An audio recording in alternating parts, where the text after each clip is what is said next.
Hello everyone, welcome to my channel. I am here to help you today. I know you use this video to fall asleep, so before that, like the video and subscribe to the channel. Also, where are you from and what time are you watching? Now get comfortable and relax. Case 1. It was the 4th of August, 2002. 10-year-old Jessica Chapman called over to see her friend Holly Wells. Jessica had just returned from a family holiday and wanted to catch up with her friend and give her a gift that she bought for her. Holly and Jessica both lived close to each other in the Cambridgeshire town of Soham in the United Kingdom and were the best of friends. They were born just 1 month apart from each other. Holly was having a great weekend. The day before, a Saturday, she went shopping with her mother and her friend Natalie. Holly's mother bought Holly some new flare trousers and her first bra on the shopping trip. It was a really special occasion. Natalie stayed the night at Holly's house, and she was still there on the Sunday morning when Jessica called over. The three girls played on the computer for a while, and Natalie went home around noon. Jessica was having so much fun that she called home to ask her parents, Leslie and Sharon, if she could stay for lunch. The two girls had some egg mayonnaise sandwiches and continued playing. Jessica called again later that day to ask if she could stay at Holly's house for dinner. Sharon told her it was fine, and to let her know when she was ready to come home, so that Jessica's father, Leslie, could collect her. Holly's parents, Kevin and Nicola, were having a barbecue that day and had invited some friends over, so they were more than happy to have Jessica for dinner too. Their friends arrived around 3:15 p.m. and the men began preparing the food. Holly was wearing the new clothes she got the day before, but she changed her top so she could wear her Manchester United football shirt with the name of the footballer Beckham on the back to match Jessica. At 5:04 p.m., Nicola took a photo of them wearing their matching football shirts. Nobody knew it then, but that photo would soon be seen by millions of people around the world. After they finished eating, the two girls went up to Holly's bedroom, and a little over an hour later, around 6:15 p.m., they decided to go to the shop to buy some sweets. They didn't tell anyone they were going out. In all likelihood, this was probably because the shop was so close, and they only planned to be outside for a few minutes. At 8:20 p.m. that night, people were leaving the barbecue and heading home, so Nicola called up to the girls to ask them to come down to say goodbye. When there was no answer, she went up to Holly's bedroom, but they weren't there. At that stage, Nicola wasn't overly concerned as their curfew was 8:30 p.m., and they were such good and reliable girls, and so well behaved and responsible that she thought they would be home soon. When they hadn't returned by 8:45 p.m., Nicola began to panic. She contacted Sharon to see if the girls were there, but they weren't, so Kevin headed out with a couple of his friends to search the Soham area. They contacted police at 9:56 p.m., and a large number of people joined the search. It was to become one of the largest searches in the UK. Police established where the girls went through eyewitness accounts and CCTV. CCTV footage showed the girls going to the sweet shop in the sports center at the Soham Village College. They looked happy as they skipped into the shop. Witnesses also saw them arm in arm and chatting. They stood out due to their matching football shirts, and one witness even referred to them as the two Beckhams. At the Soham Village College, another witness said that he saw the girls as they stopped to talk to him at his cottage. That witness was Ian Huntley. Ian, originally from Grimsby in Lincolnshire, had lived in Soham for around a year and was the school caretaker, and the girls stopped to ask him how Maxine Carr was. Maxine was Ian's girlfriend, and she had also worked as a teaching assistant at the girls' school. Ian said that he was outside at the time cleaning his dog Sadie. The girls then walked off in the direction of the library, but nobody knew what happened after that or where they went. Police had an open mind when the search for Holly and Jessica began. They looked at different possibilities, such as that they stayed out too late or ran away or were in an accident. The girls didn't take anything with them though, and it would have been so out of character for them to just stay out or run away. As the days went on and there was no sign of the girls, police feared they may have been abducted.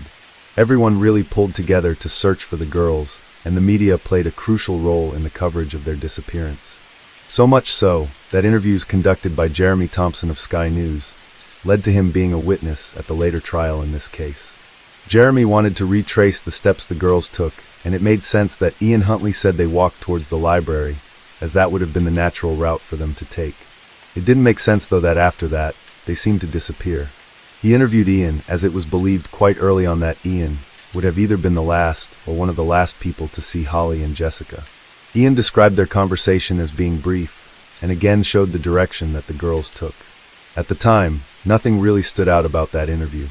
It was the later interview that Jeremy conducted with Ian's girlfriend Maxine that revealed something a little troubling. Maxine had already told police she was with Ian the night the girls went missing. When he was talking to the girls, Maxine was in the bath. She talked about the girls in the interview, but the troubling aspect of it was when she mentioned Holly in the past tense. She was a lovely girl. The team at Sky News found that worrying and notified police. Police had also grown suspicious of Ian Huntley and Maxine Carr. It transpired that the alibi Maxine provided for Ian was a lie. She was not at home having a bath. She was in Grimsby, 100 miles away, at her mother's house the night the girls went missing. She had called him several times that day. Phone records proved this. Ian had been home alone. So police wanted to know why Maxine had lied and why Ian needed an alibi. Police looked into Ian's background. They received calls and tip-offs from people from Grimsby who knew Ian and saw him giving interviews on the television. They knew Ian because they believed he was involved in sexual assaults against women in Grimsby. While he had no previous convictions, rumors and accusations followed him when he left Grimsby. He was known to date girls who were younger than he was, and when he was 22 years old, he lived with his 15-year-old girlfriend. There were accusations of sexual assault and rape made by different girls, and at one point, he was charged with rape, but the charges were subsequently dropped. His past also revealed his controlling side, and he would not allow Maxine to have any visitors at the house. So police took both Ian and Maxine in for questioning on the 16th of August to try to establish if they knew anything about the disappearance. They were released 7 hours later, as at that stage police didn't have anything that would require them to be charged. However, just one day later, police got a break in the case. On the 17th of August, 2002, police made a devastating discovery. They found the 2 little football shirts that the girls had been wearing the day they went missing in a bin at the school, along with shoes and underwear. They had been partially burnt, which led police to believe that Holly and Jessica were dead. They believed they were looking for their bodies. Sadly, their fears were realized. The bodies of Jessica Chapman and Holly Wells were found later that day. Their burnt and badly decomposed bodies had been found in a ditch in Lakenheath. Lakenheath Air Base was in Suffolk and was a half-an-hour drive from Soham. Ian and Maxine's house was searched. It had been meticulously cleaned and no blood was found in their home. Everything was washed from the bedsheets to even the curtains. Some things were out of place. There was a crack in the bath. In the dining room, a light had been torn down. It was left hanging by a cord. Something had happened in the house, but police could not determine what that was. Nothing of evidential value was initially found. No blood. No hairs. The only fingerprints found were Holly's fingerprints that were on a box of chocolates that she had given to Maxine at the end of the school year. Police knew that Ian was familiar with Lakenheath. He liked to go there for plane spotting. They examined his car and discovered the day after Holly and Jessica went missing, he changed the tires on his red Ford Fiesta. The forensic pathologist could not say for certain how the girls died, but it was believed they had been strangled or suffocated. The bodies of Holly and Jessica were so decomposed that it was impossible to say whether they had been sexually assaulted or not. Ian and Maxine were charged with murder and perverting the course of justice. Maxine said that she gave Ian an alibi because she believed he was not involved. At the trial, it was the prosecution's case that Ian was home alone that night and watched as the girls walked by the house. They did not believe he was outside cleaning his dog. In fact, they thought he had just been on a call with Maxine and was in a fit of rage that she was in Grimsby again. He somehow lured the girls into the house.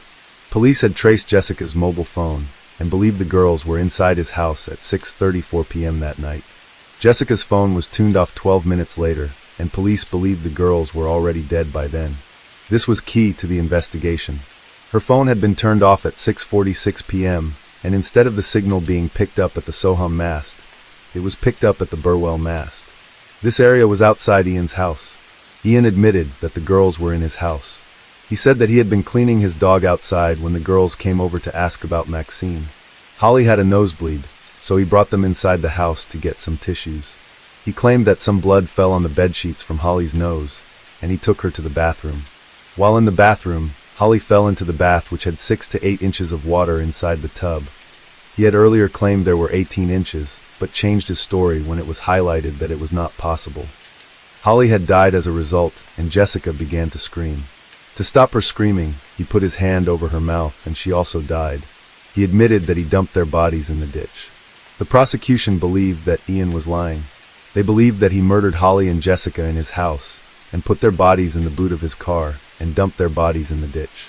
They further believe he then returned on the 7th of August with a can of petrol, lit a match, and threw it in the ditch. It was their belief that he did this as he did not want any evidence found that his motive had been a sexual one. He wanted this concealed. Due to the decomposition, the prosecution could not prove the sexual assault element of the case, so they had to make sure they could prove murder. It was clear, by Ian's own admission, that the girls had been in his house that evening, and the only other person in the house was Ian. It was also clear, by evidence found on Ian's car, and again by his own admission, that he had dumped their bodies. So the issue that the jury had to determine was who was telling the truth. Had the girls died accidentally and unintentionally in Ian's house? Or had Ian murdered them? His version was that Holly fell into the bath and died. This was examined at trial and seemed highly unlikely. It was put to Ian that the only way Holly could have died in the bath that way was if he held her head under the water. His account of how Jessica died was also quite far-fetched. If he simply put one hand over her mouth, she would have used her hands to try to move his hand or turn her head. It was more likely that he was restraining her and holding her hands, which prevented her from doing this. Even though Ian had been quite careful in the aftermath of the girls' murder, some mistakes were made. Ian's fingerprint was found on the liner inside the bin that the girls' clothes were found inside, and his hair was found on the clothes. Fibers from the schoolgirls' shirts were discovered inside his home and on one of his boots. Chalk was found on the suspension arm on the car's front wheel, and that chalk matched the chalk that was on the track near the ditch where the girls' bodies were discovered. The jury deliberated for some 4 days in this case, and Ian was found guilty by a majority verdict. Ian was convicted of the murders of Holly Wells and Jessica Chapman and of conspiring to pervert the course of justice. Maxine was convicted of conspiring to pervert the course of justice. Ian was sentenced to 2 life sentences, to serve a minimum of 40 years in prison, and Maxine was sentenced to 3.5 years. She has now been released and has a new identity. Case 2. It was the 1st of October, 2012. That day began as a normal day for Coral and Paul Jones. It was a Monday and a school day, so it involved the usual routine. Paul got the children up from bed and made them breakfast before they went to school. They lived in a small town in Machynlleth in Wales with their 3 children, Jasmine, Harley, and April. April, the youngest, was just 5 years old, and when school finished that day, she went to the local leisure center for her weekly swimming lesson. After that, she went home. One of her friends was with her, and Paul gave them some spaghetti and toast to eat. They then went out again on their bicycles. April loved her bicycle. Her parents taught her how to cycle when she was just 3.5 years old. April was born 7 weeks early and had cerebral palsy from her hip to her leg, so the bicycle allowed her to have full mobility and go out whenever she liked. She was a petite little girl, and her parents didn't allow her to play out late, but on that day, the 1st of October, 2012, April asked if she could go out with her friend. They initially said no, but then agreed to let her out for a few minutes extra. It had been the parent/teacher meeting at April's school that night, and April had received a glowing report, so they wanted to reward her. It was around 7 p.m. and quite a bright night. There were a lot of children playing in the area, and April promised she would not be long. Paul and Coral only gave permission for April to go out for just 15 minutes. They had no idea that in that 15-minute period, their lives would change forever. April loved to play with her friends. Machynlleth was a very quiet place, and the estate where April lived had lots of friendly families and neighbors. People knew each other and got on well. Children played in the street all the time. It was a very close community, and people felt safe there. When the 15 minutes was up, Coral asked Harley, her son, to tell April to come home. What happened next caused sheer fear and panic. Just a few minutes later, Harley returned home screaming. "She's been taken." Harley told Coral April had been taken. One of April's friends saw April get into a car with a man. Coral called the police and reported her missing. She could barely speak. She told police that April had been taken. News of April's abduction spread through the town rapidly. Everyone was out within minutes looking and searching for April. Police and news stations were in the area within a very short period. It was clear from the beginning that this was not a case of a child just wandering off or getting a lift home with someone they knew. It was much more sinister than that. Police had some information to focus their investigation on due to April's friend. She was just 7 years old, but told police April got into a car, and she was happy, but she said she got into the car the wrong side. That led police to believe that the car she was referring to must have been a left-hand side vehicle. Those types of vehicles were extremely rare, so rare in fact that locals in the town could only think of one man who drove one. Mark Bridger. 46-year-old Mark Bridger was born in Surrey and was the son of a police officer. He lived in London for a time before moving to Wales, and he had lived in Sains for a number of years. Sains was a short distance from Machynlleth. When Mark arrived in Wales, he appeared to be a charming man. He was 6 foot 2 inches and told locals that he was an ex-SAS officer. By all accounts, he seemed like a normal man. Mark worked in a slaughterhouse and had 6 children of his own with 4 different women. He lived alone in a small cottage. People would later come to realize, though, the normal and charming man act was just that, an act. There was nothing normal or charming about Mark Bridger. Mark was a liar and a fantasist. The stories he told people, such as his army background, were completely fabricated. He was also aggressive and violent, especially when drinking, and had previously been convicted of theft, firearm offenses, and assault. That showed the violent side of Mark, but it did not explain why he would have any involvement in the disappearance of April. That's because the man that Mark portrayed himself as in public was not the man. He was behind closed doors.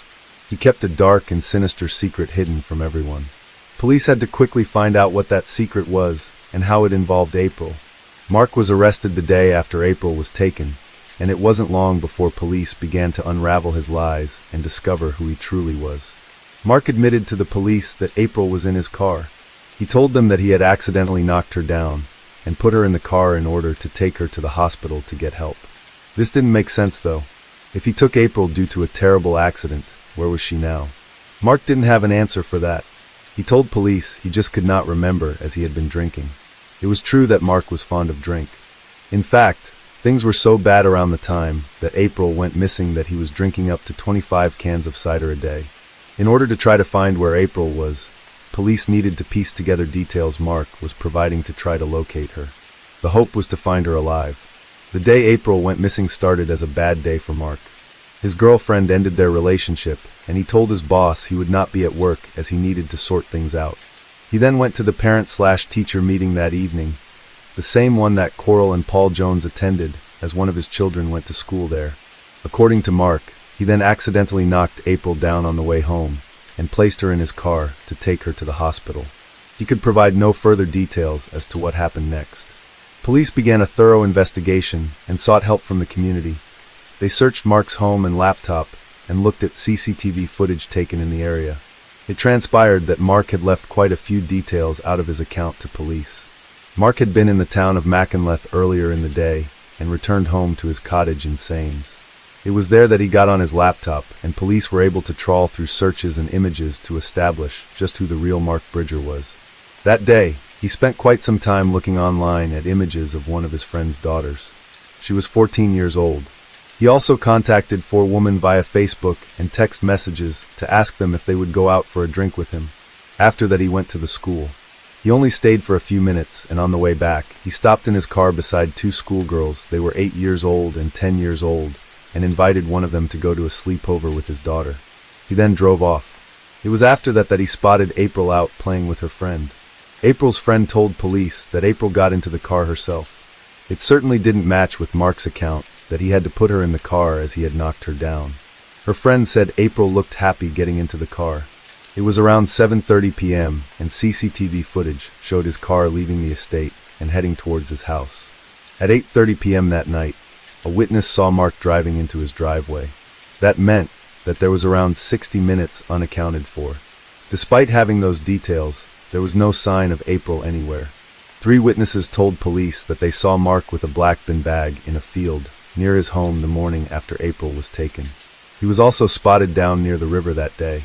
Police searched those areas. In fact, the search for April was the biggest missing person search in UK history. Mark's home revealed an insight into what happened to April. When police searched the cottage, they made a horrifying discovery.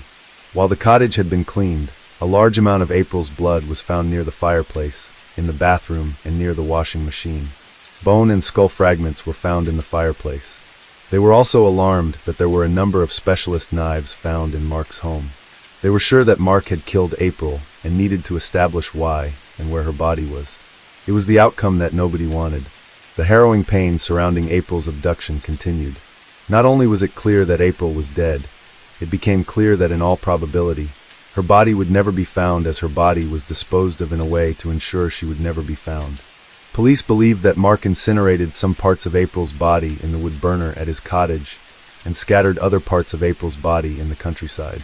While nobody knew where April's body was, there was no doubt surrounding the motive for April's abduction. In the days before Mark took April, he searched for images of the two young girls, Holly Wells and Jessica Chapman, who were murdered in Soham, and he also searched for details in relation to the schoolgirl Caroline Dickinson, who was raped and killed while on a school trip to France. His other searches included looking up puberty and naked young 5-year-old. All in all, there were 300 horrific images of child sexual abuse found on his laptop, and police believe he was looking at them on the day he abducted April. The abduction of April was sexually motivated. April's body was never found, and her parents could only bury 17 fragments of April's remains. Mark was charged with murder, abduction, and perverting the course of justice. At the trial, Mark repeated his claim that he accidentally knocked April down with his Land Rover Discovery and picked her up and put her in the car to take her to hospital.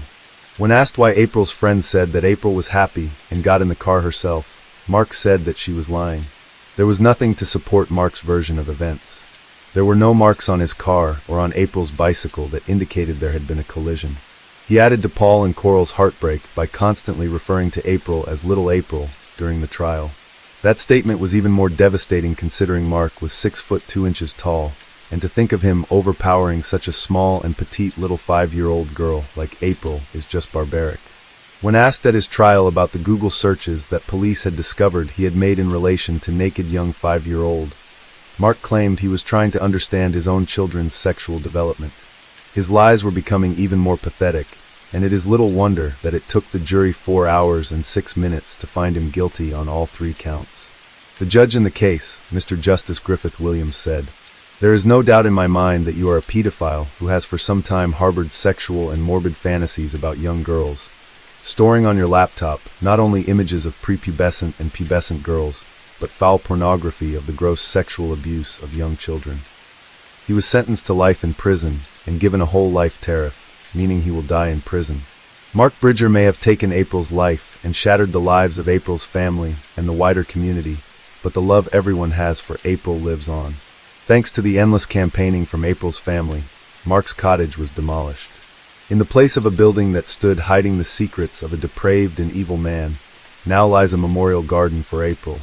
Her memory continues to live on both in Machynlleth and Wales, and her family keep her memory alive through their love and devotion for her. Case 3. It was the 3rd of June, 1991. 23-year-old Denise Huber was on her way home from a Morrissey concert in Inglewood, California. It was just after 2 a.m. and Denise had worked later that day, but that didn't matter as the night had been fun. She was originally supposed to go to the concert with her boyfriend Stephen Horrocks. They had only been in a relationship a few months, but she had known Stephen for years. They met at the spaghetti factory where Denise worked as a waitress and Stephen worked as a bartender. Stephen found out at the last minute that he had to work that night, and he asked their friend Robert Calvert if he would go with Denise. Robert was thrilled, and it was easy to see why. Denise was a tall, 5 feet 9 inches, and stunning brunette, and when she entered a room, all eyes were on her. She was a natural beauty, but beyond her looks, she was sweet, kind, and full of fun. Denise got ready for the concert at home. She lived with her parents and brother Jeff in Newport Beach, Orange County, California, and she chose a black dress, heels, dark stockings, and a little jacket to wear. It was the perfect attire for a Morrissey concert. Denise's parents, Dennis and Ione, loved seeing her have fun. They had such a great relationship. Denise spent a lot of time with them. She loved to go to the beach and lunch with Ione, and they spent time cooking different dishes together. Denise also had a very close relationship with Dennis. Every Friday they would have breakfast together, and Denise was described as Daddy's little girl. Just a day or two before she went to the concert, she left a note on his computer that said, "Hi Dad, I love you. Have a great day. Love, Denise." She also included a little happy face. That was the kind of girl Denise was. She had a cheeky sense of humor, but above all else she loved deeply. Denise said goodbye to her parents that night, and they had no idea then that that would be the last time they would ever see Denise again. When Denise left her parents' home, she took the car and drove to Huntington Beach. Robert lived there, and she told him she would collect him, and they could then go to the concert in the car. They arrived at the concert at around 8 p.m. They had stopped to buy some vodka on the way, and had a few shots before heading into the concert. They had more drink at the concert, but just a few, nothing too crazy. The concert was great, and they had a really good time. It finished around 11:30 p.m. On the way home, Denise and Robert stopped off at a bar in Long Island, and they stayed there until closing time. The time they left the bar was sometime between 1:30 a.m. and 2 a.m., and they decided not to go on to another bar as they both had worked the next day. When Denise dropped Robert home, it was 2:05 a.m. As Denise drove towards her home on the 73 Toll Road, her car blew a tire. Denise was just a few minutes from home when it happened. It was a well-lit area, and there were call boxes along the road and a gas station nearby, so it should have been easy for Denise to call someone for help. But no call was ever made, and it was as if Denise just disappeared. Ione and Dennis were frantic when they discovered Denise had not returned home. It was out of character for Denise to stay out, and they contacted her friends. At 6 p.m. that evening, they called her friend Tammy Brown. Tammy drove to Huntington Beach, and on her way back, around 10 p.m. that night, she saw Denise's Honda sedan parked at Corona del Mar 73 freeway, and immediately noticed the rear passenger tire was flat. When Ione and Dennis heard that Denise's car had been found, they felt as though they had been kicked in the stomach. They went to see the car, and the car was unlocked and had the blinker lights on, but there was no sign of Denise or any of her belongings, and there was no key in the car. That caused alarm.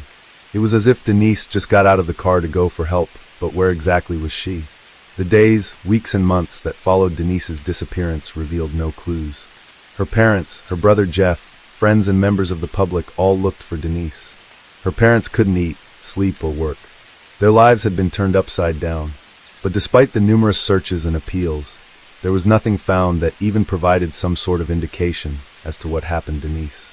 There were posters in the area, flyers, and a billboard and TV appeals, as it was a story that had the whole community in Orange County gripped. The eeriness of how Denise seemingly just vanished was terrifying for everyone in the area, and they all wanted to know what happened. But with no clues, the police could do little with the details they had, and it was a complete mystery. The trail ran cold, and it would be 3 years before Denise's family and police would get their answer. On the 13th of July, 1994, just outside Prescott in Arizona, Elaine Court went to the home of John Familaro to buy some paint. John was self-employed and worked as a house painter. He also sold some paint at a local market, and it was at one of the markets that he met Elaine. He told Elaine she could call over to pick up some more paint. It was a brief and simple exchange when they had met at the market, but one that would ultimately cost him his life. John Familaro had moved to Arizona so that he could be close to his sister and her children. He loved them and treated them to great gifts and fun days out. John didn't have a fun childhood. He was the youngest of 3 children and had an older sister called Marion and an older brother called Warren. His parents and Angelo were completely different people. Angelo was kind and caring, but was domineering and controlling, and used religion to try to keep them under control. She would warn them if they misbehaved that they would go to hell. The children were not allowed to date or even to spend time with friends. She insisted on washing them, paying particular interest to what they described as their special areas. Her controlling nature continued even as they got older, and she would listen to their calls and follow them if they went out. This all had an impact on John, and he became very involved in rituals. If someone touched him on his left side, he had to touch his right side so that things would be even. His head and neck twitched constantly. Yet those who knew him described him as well-mannered, fun and intelligent, but most admitted he was a little secretive, but they had no idea just how secretive he could be. When Elaine arrived at John's house, she had goosebumps. She didn't know why, but the large Ryder truck in his driveway caused her concern. It seemed out of place. John lived in a 3-bedroom home, and his mother lived in a house on one side of his backyard. John was a hoarder, just like his mother was, although he was quite an organized hoarder. Everything was in boxes and stacked. Elaine does not know why the truck caused her to feel uneasy that day, but the feeling was so bad that she took down the license plate and contacted police. Ione and Dennis would later refer to this as being divine intervention. Police stopped by the house and ran the number plate through their system. It matched a stolen truck from Orange County. It had been reported as stolen some 6 months earlier. They noticed that a power extension cord ran from John's house to inside the truck.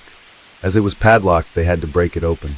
Inside they found cans of paint, but the cord itself was connected to a freezer. Believing it contained drugs, they contacted the narcotics division. But there were no drugs in the freezer. Instead they found a body. Inside the freezer was a naked body of a young woman in a semi-fetal position. 3 bags covered her body, and her hands were handcuffed behind her back. Another 3 white plastic bags were over her head. It looked like she had been gagged, and her face was covered with duct tape. It went from her eyelids down to her mouth. The skull was shattered, and some bits of the bag were embedded in indentations in the skull. A hairdryer was used to thaw the body, so that vital evidence would not be destroyed. The body was Denise Huber. Denise was identified through fingerprints. The cause of death was multiple skull fractures caused by blunt force trauma, and it was determined there was a minimum of 31 blows to her head caused by a nail remover being slammed into her skull. She had also been sexually assaulted. Police believed that as the body was stored in a freezer in a truck on John's driveway, that in all likelihood John was involved. As John was a hoarder, police didn't need to look too far to confirm his involvement, and they found the murder weapons in his house. He had kept Denise's clothes, her belongings, his clothes, and the weapons used that night in a box. Police now had to determine how and why Denise's body was found in Arizona some 3 years after she disappeared, and they wanted to know how John and Denise had crossed paths. In 1991, John operated a painting business in a warehouse in Laguna Hills in California. He lived in the warehouse. Police went to that warehouse and new tenants used it, and it had been cleaned since John was there, but they did remove some of the drywall and found blood. That blood was matched to Denise's DNA. It was a match. Police were convinced Denise was murdered in the warehouse, but how did she get there? Police believed that when Denise's car blew a tire that night, she got out of the car to walk along the roadway to make a call for help. While she was doing that, they believed that John saw her, pulled up alongside here, and instead of helping her, he kidnapped her. They based that around the condition of Denise's shoes. Her shoes were found in one of John's boxes at his home, a box marked Christmas. The shoes had marks all over them, and the tip of one of the heels was missing. All of Denise's friends and family confirmed she would have never worn shoes that damaged.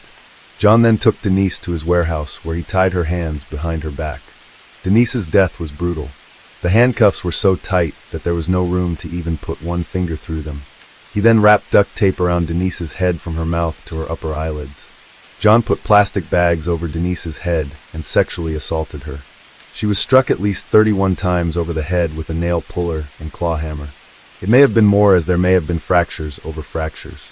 Her skull was described as being basically shattered. There was blood tissue visible through some of the lacerations. Her death had been violent, savage, and brutal. The nail puller, duct tape, and a blood-stained hammer were found in a box in John's house. The keys to his handcuffs were found in John's desk drawer, and there were paper clippings in his house in relation to Denise's disappearance. He had kept articles about Denise's disappearance, and had also recorded an appeal Ione and Dennis made on TV asking for any information in relation to Denise's disappearance. John was charged with the first-degree murder of Denise Huber. 2 special circumstances were listed as part of that charge, and they were that the murder was committed during the commission of a kidnapping, and that the murder was committed while engaged in the commission of the crime of sodomy. For the first-degree murder charge, the evidence was compelling.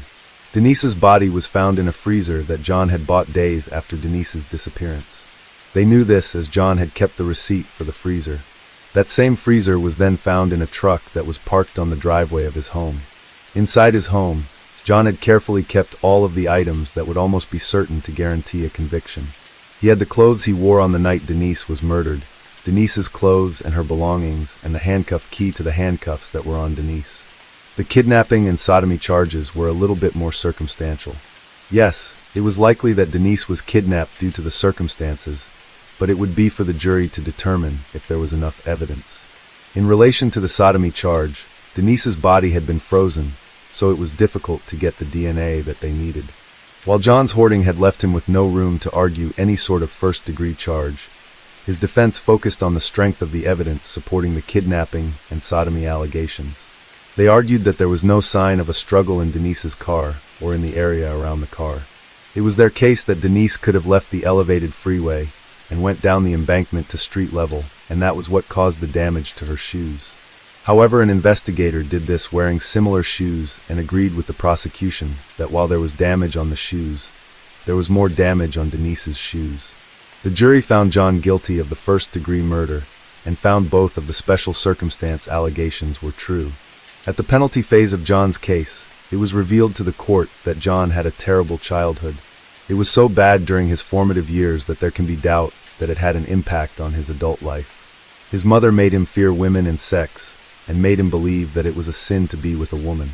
She stopped him developing his own sense of being, and even when Denise's body was found, and was still controlling John's life. The jury sentenced John to death. Denise's disappearance highlights that when something like this happens, there is never just one victim. When Denise went missing, the entire community was worried. They could not understand how a young woman simply driving home from a concert could be taken. The greatest impact Denise's disappearance and murder had was on her parents. Ione and Dennis spent 3 years wondering if Denise was alive or dead, or if she was suffering or being tortured somewhere. During the 3 years Denise was missing, her parents effectively stopped living. They stopped doing things like putting up a Christmas tree and didn't touch her bedroom. Every time a body was found, they had a sickening feeling in their stomach, and each time had to wait for days until the body was identified. Both of them suffered with their health in the years that followed. They had Denise's headstone inscribed with the words, "You will always be loved." Case 4. It was the 21st of June, 2013. That day was not a normal day for Cherish Periwinkle in the sense that she was due to fly to California the next morning to spend the summer with her father. Cherish was just 8 years old and lived with her mother Rain, Rain's boyfriend and Cherish's 2 younger sisters in Jacksonville in Florida. So on that day, the 21st of June, Rain was getting Cherish ready for her trip, things like packing her bags, washing her hair, and she wanted to buy her some new clothes. At around 7:30 p.m. that evening, Rain took Cherish and her 2 sisters to the Dollar General store on Edgewood Avenue. It was a 20-minute or so walk away. As Rain didn't have a car and didn't drive, she walked with the girls and their stroller to the store. Rain and the 3 girls looked at some clothes at the Dollar General store. Rain had $100, but that was to cover clothes, household items, and the cost of traveling to the airport the following morning. So in reality, she didn't have a lot of money to buy Cherish new clothes for her trip. At the Dollar General store, Rain took a few items to the till to have them price checked. She wanted to buy Cherish a little white dress with red hearts on it. When she realized she couldn't afford it, she put it back. At that point, Rain had no idea that there was a man watching her every move. The cashier at the Dollar General store confirmed a man asked if Rain had put the clothes back. That same man waited for Rain outside the store. Meeting Dawn, the man struck up a conversation with Rain outside the store. He told her he was waiting for his wife, and that they had a $150 gift card for Walmart that he would be happy for her to use to buy clothes for the girls. The cashier later confirmed he saw them talking in the car park for around 15 to 20 minutes. During that time the man introduced himself as Don to Rain. After waiting for his wife for a few minutes, he told Rain they could meet her at Walmart instead. At this stage, it had started to rain, so Rain had 2 choices. She could walk home in the rain, or take a lift with Don to Walmart to buy some clothes for the girls. Rain was reluctant at first, but agreed to the lift. She got into Don's van. The van was white with carpet inside and blinds on the window. When Rain and her 3 girls were inside the van, Don drove to Walmart, which was a 10-minute drive away, to meet his wife. There was just one problem with that, though. Don didn't have a wife. When they arrived at Walmart, Don continued with the lie that he had a wife and told Rain that he would wait for his wife in the car park. Rain went into Walmart with the 3 girls and began shopping. The shopping trip was very focused around the girls, and Rain stayed with them in the children's section. Don later joined them inside the store. A number of troubling incidents happened inside Walmart. Don wasn't interested in shopping for himself, and in fact only added a bundle of rope to the shopping cart. He also had an unhealthy obsession with Cherish. He picked out some shoes for her to wear, really inappropriate shoes for an 8-year-old child, as they were women's high shoes. Even more disturbing than that was the fact he took Cherish on at least 2 occasions to the dressing room alone. But it wasn't until closing time that his true and sinister intentions were revealed. Walmart announced they would soon be closing, and at that stage none of them had eaten anything. Don told Rain he would get cheeseburgers in McDonald's. Cherish went with him. Rain would later say she thought it was fine as McDonald's was inside Walmart, So really they were not leaving the store, and there were plenty of people still around. When 20 minutes had passed, Rain began to worry. Walmart was closing, and she had a shopping cart full of clothes, no gift card and no sign of Dawn, his wife, or Cherish.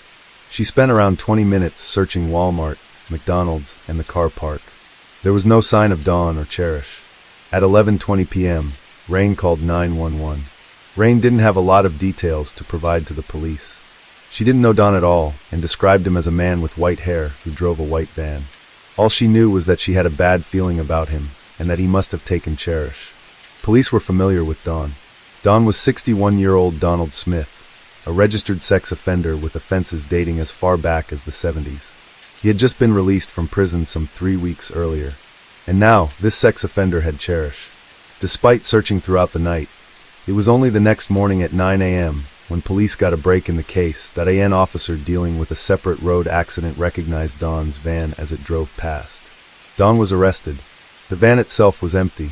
There was no sign of Cherish, and the items Rain had left in the van, such as the stroller and items she bought at the Dollar General store, were missing. Police were clear about one thing though. Wherever Cherish was, it involved water. Dawn was wearing the same clothes as the day before, a black t-shirt and jeans, and the lower half of his body was soaking wet. Police received a tip-off that Dawn's van had been seen parked in woods. Police went to the area and looked for water. There was a creek behind a church, and along with the help of a police dog, police made a devastating discovery. Any hope of finding Cherish alive was over. Her body was found in the water, weighted down by bricks and debris, and under a tree. Cherish's injuries gave an insight into some of the brutality and horror Donald had inflicted on her. She had injuries all over her body. Donald had gagged her so severely that her gums had bled. He raped and sodomized her. There was a hickey on her right breast and traumatic injuries to her genitalia. The prosecutor in the case said Donald had tore her apart. That's how brutal the injuries were. There was blunt force trauma to her head and ligature marks around her neck. Cherish had been strangled with such force that her eyeballs bled. The blood vessels burst in her throat, face, and eyes. Her injuries revealed defensive wounds which showed this little 67-pound, 8-year-old girl fought for her life. But she was no match for the monster who had kidnapped her.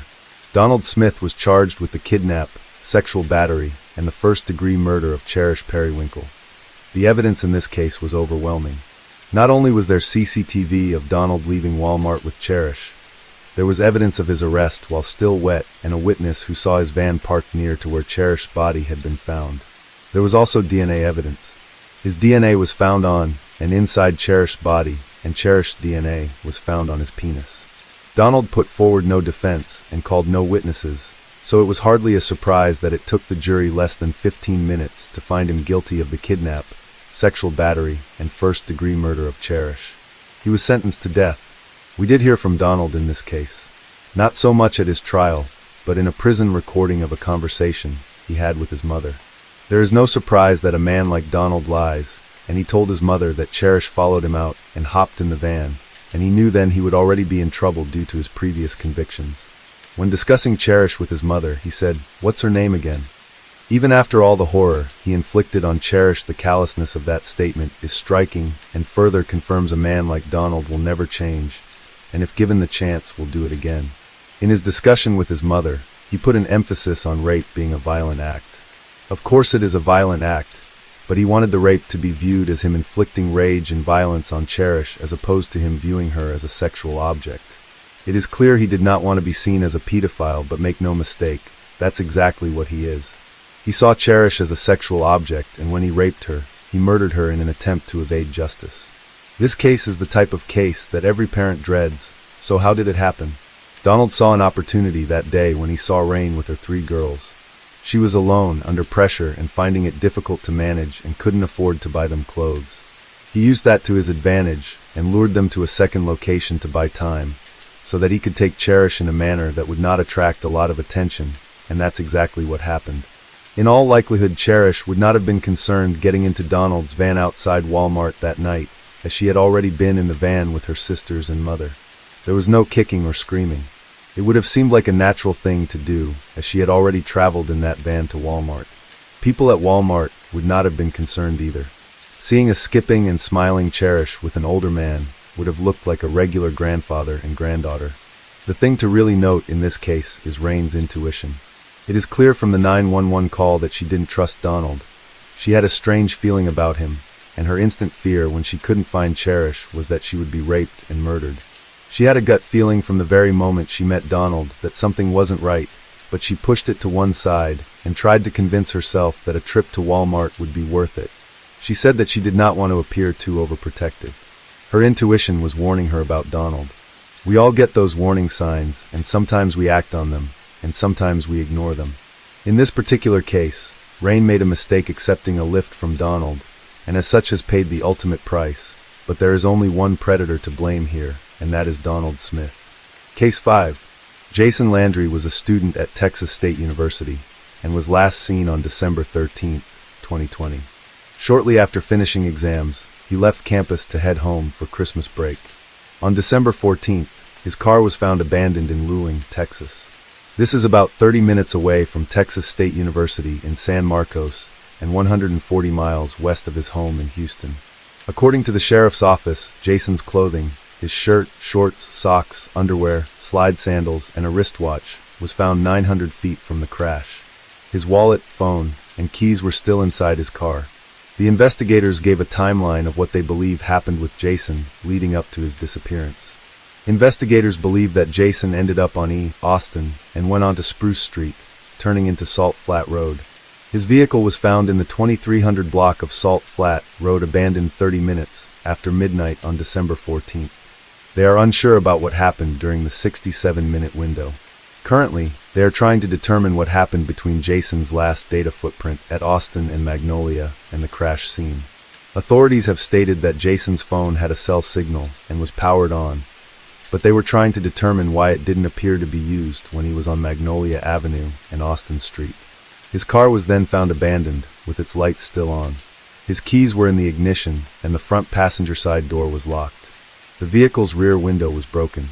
The sheriff's office stated that the crash was a single-vehicle crash, likely due to an overcorrection on the gravel road.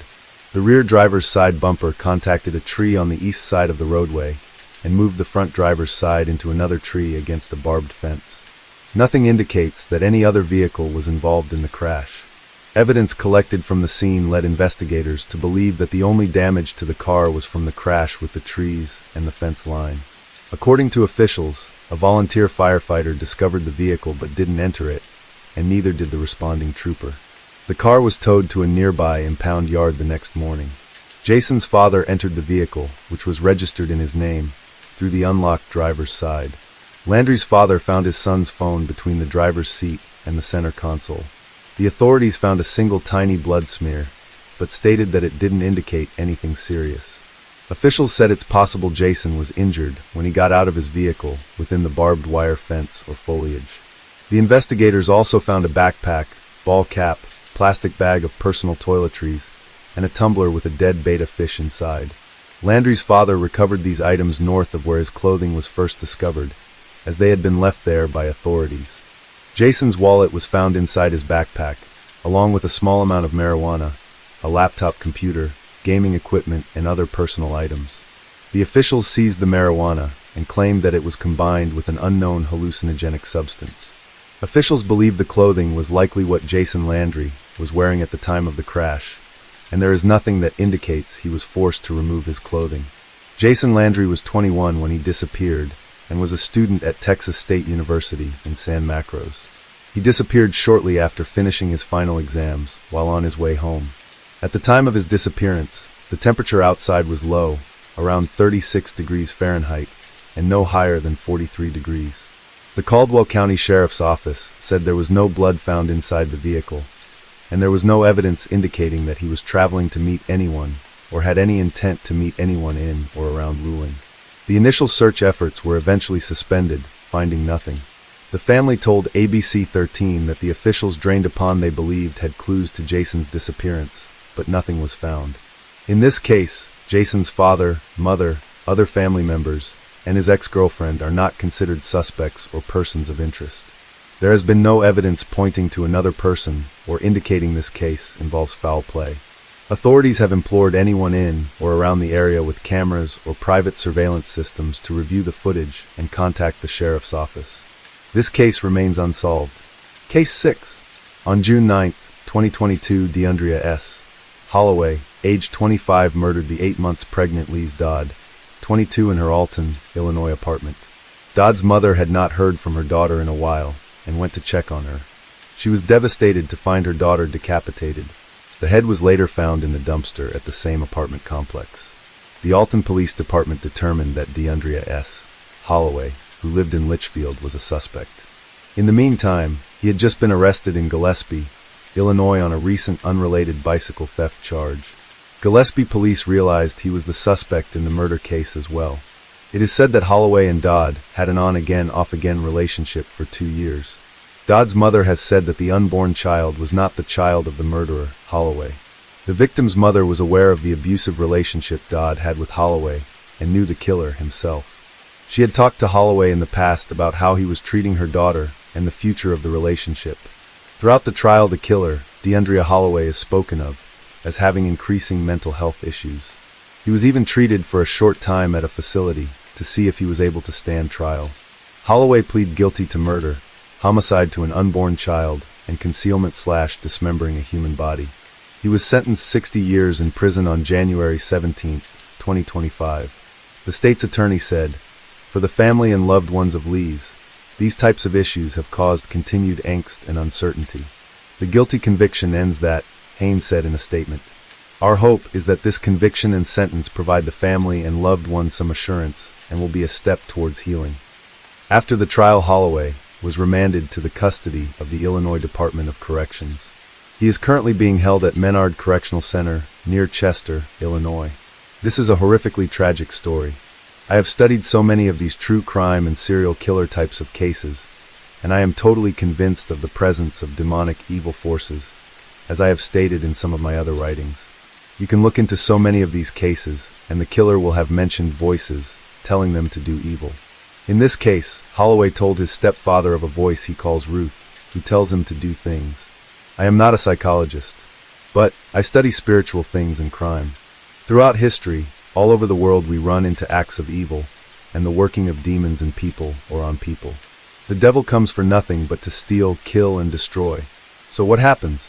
Well, spiritually speaking, people are born with defects of some kind or get damaged by things done to them, like abuse or molestation, or they damage themselves through drugs or certain activities that causes deep impact into our mind. Psychologists, doctors, and other professionals speak of these things. It is a fact. We label them as mental health issues, and they are. But these things also open doors which allow demons to have more access to this person. The hedge of protection that humans are born with is damaged, and it allows more and more access. As the person gives in to more demonic whisperings, the door opens more. It's like the old saying of, which dog will get stronger? The one you feed the most. When people give in to the voices or whisperings or temptations of the demons that surround all of us, those voices and demons get stronger in our lives. Drug and alcohol use lowers our ability to ignore or resist. I am not giving excuses for what people do. I am also not degrading anyone with mental health issues. All humans are tempted by demonic influences. It happens all the time, whether it's a temptation to cheat on a lover, or steal, or lie, or gossip, or hate someone. Those demons whisper to us. They seek to open doors into our lives and destroy us. But some folk are more open to it than others. Like a soldier who has PTSD when the fireworks go off. They are impacted more than someone without PTSD. Or like an addict in recovery who is more susceptible to temptation for addiction, or getting addicted more quickly if they give in to the temptation again. All of us get damaged by DNA, our past, or the things we do. But some folks have damage that opens doors to the demonic more quickly. Prison does nothing to help stop the demonic. Treatment does nothing. The psychotropic drugs simply impact the physical, but not the spiritual. A person can learn to control themselves more. They can learn to suppress the urges that come to them. There are many methods that can help, but only spiritual warfare reaches into the spiritual realm. Prayer, praise, the Word of God, and casting out demons. Turning to God through Jesus Christ and confessing Him as Lord will set us free. Then, the Holy Spirit will work in our lives to help us change and shut those open doors that impact us. Holloway has been punished in this life for what he did.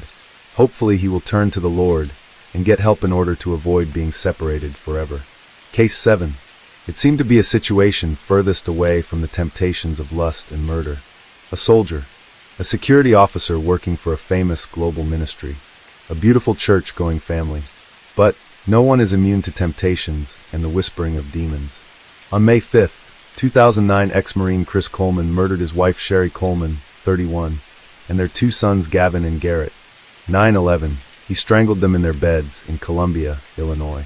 Chris and Sherry were married for 10 years before the murders. They were described as a wonderful couple and a beautiful family. Chris got a job working security for Joyce Meyer Ministries in Missouri, across the river. In 2008, he started getting threatening letters that referenced the ministry, his travels, and harming Chris's family.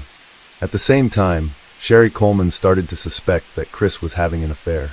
It turned out that he was meeting a woman during his travels. Sherry asked a friend to pray for her because Chris had asked for a divorce. On May 5, 2009, Chris Coleman woke up and went for an early workout. While he was allegedly gone, his family was murdered. He called a neighbor who was with the Columbia Police Department and asked him to check on his family because he felt something was wrong and no one was answering the phone. Since the police were aware of the threatening letters, this was not an odd request. The police went to the house and found an open basement window. Inside they found walls spray painted with red and the bodies of the family. Chris was interrogated and investigated for the murder. Spouses are usually the prime suspect. It became obvious that there were marital problems and that there was an affair. The other woman was also questioned. It is believed that Chris killed his family and set up the scene before he left for the gym in Missouri.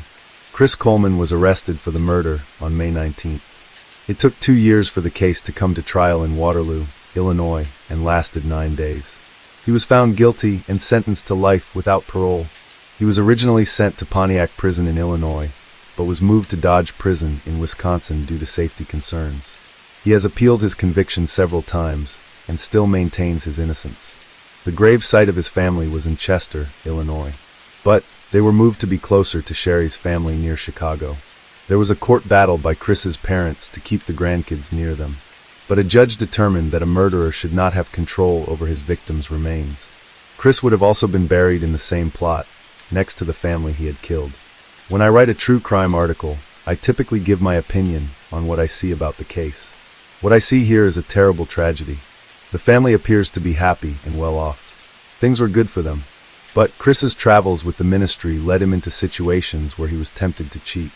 The devil whispers into our ears at the perfect times in order to destroy us. He seeks for nothing but to steal, kill, and destroy. Chris began an adulterous affair with a woman who was described as a friend of his wife, Sherry. They apparently started messaging each other and meeting each other long before the murders occurred. I can tell you that the freedom of text messaging and social media has opened many doors that should never have been opened. A spouse can be sitting right next to you and messaging a lover without your knowledge. Of course, the devil worked to make opportunities for this adultery to grow, and once it happened, it opened doors to all kinds of demonic influence. Do not forget that Chris worked for a ministry and his parents were preachers too. The devil often attacks those close to people who are working for God. That's why there are rumors about the preacher's daughter. She is under attack. Chris's cheating grew to a point where he was led to believe that he loved the other woman and wanted to have a life with her. Demonic suggestions perhaps. But what about his job? The ministry would fire him for cheating and possibly for divorce. What about the kids and custody and child support? The demons might have whispered, and Chris listened. But instead of ending the cheating, he decided to kill his family instead. Another suggestion, given to him by demons? What sort of father kills his children? What sort of husband kills his wife? Something was wrong with Chris. He couldn't lose his job and face court battles. The family courts everywhere in the United States has blood on its hands, as far as I'm concerned. How many families and children have been killed to avoid custody and child support cases? Family law in America needs changed, and these sorts of cases are why. So, he planned the murder to try to blame an unknown person. He meticulously went about pretending there was a stalker. Just like the demons probably told him. He might have thought it was a great idea. I understand that people do not believe in spiritual warfare and demonic forces. But some things are easily understood when we see the dark forces which can lead us to do great damage when we listen to them. It doesn't shift blame. Chris is a murderer. He's just a murderer who helped demons kill his family. I think we can have psychological problems and do things in our lives that makes us more open or willing to listen to those voices. But do not ignore the demons in the shadows when looking at these cases.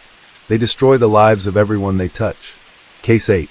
On March 27, 2024, Christian Soto murdered 4 people and injured 7 others. He went to visit a friend he had known for years, and according to the killer, they smoked some marijuana which was laced with another drug. Soto's paranoia grew to such an extent that he grabbed a knife from the kitchen and killed Jacob Schupbach, 23, and his mother Ramona Schupbach, 63. Witnesses say he chased Jacob Schupbach outside the home, stabbing him, and ran him over with his truck.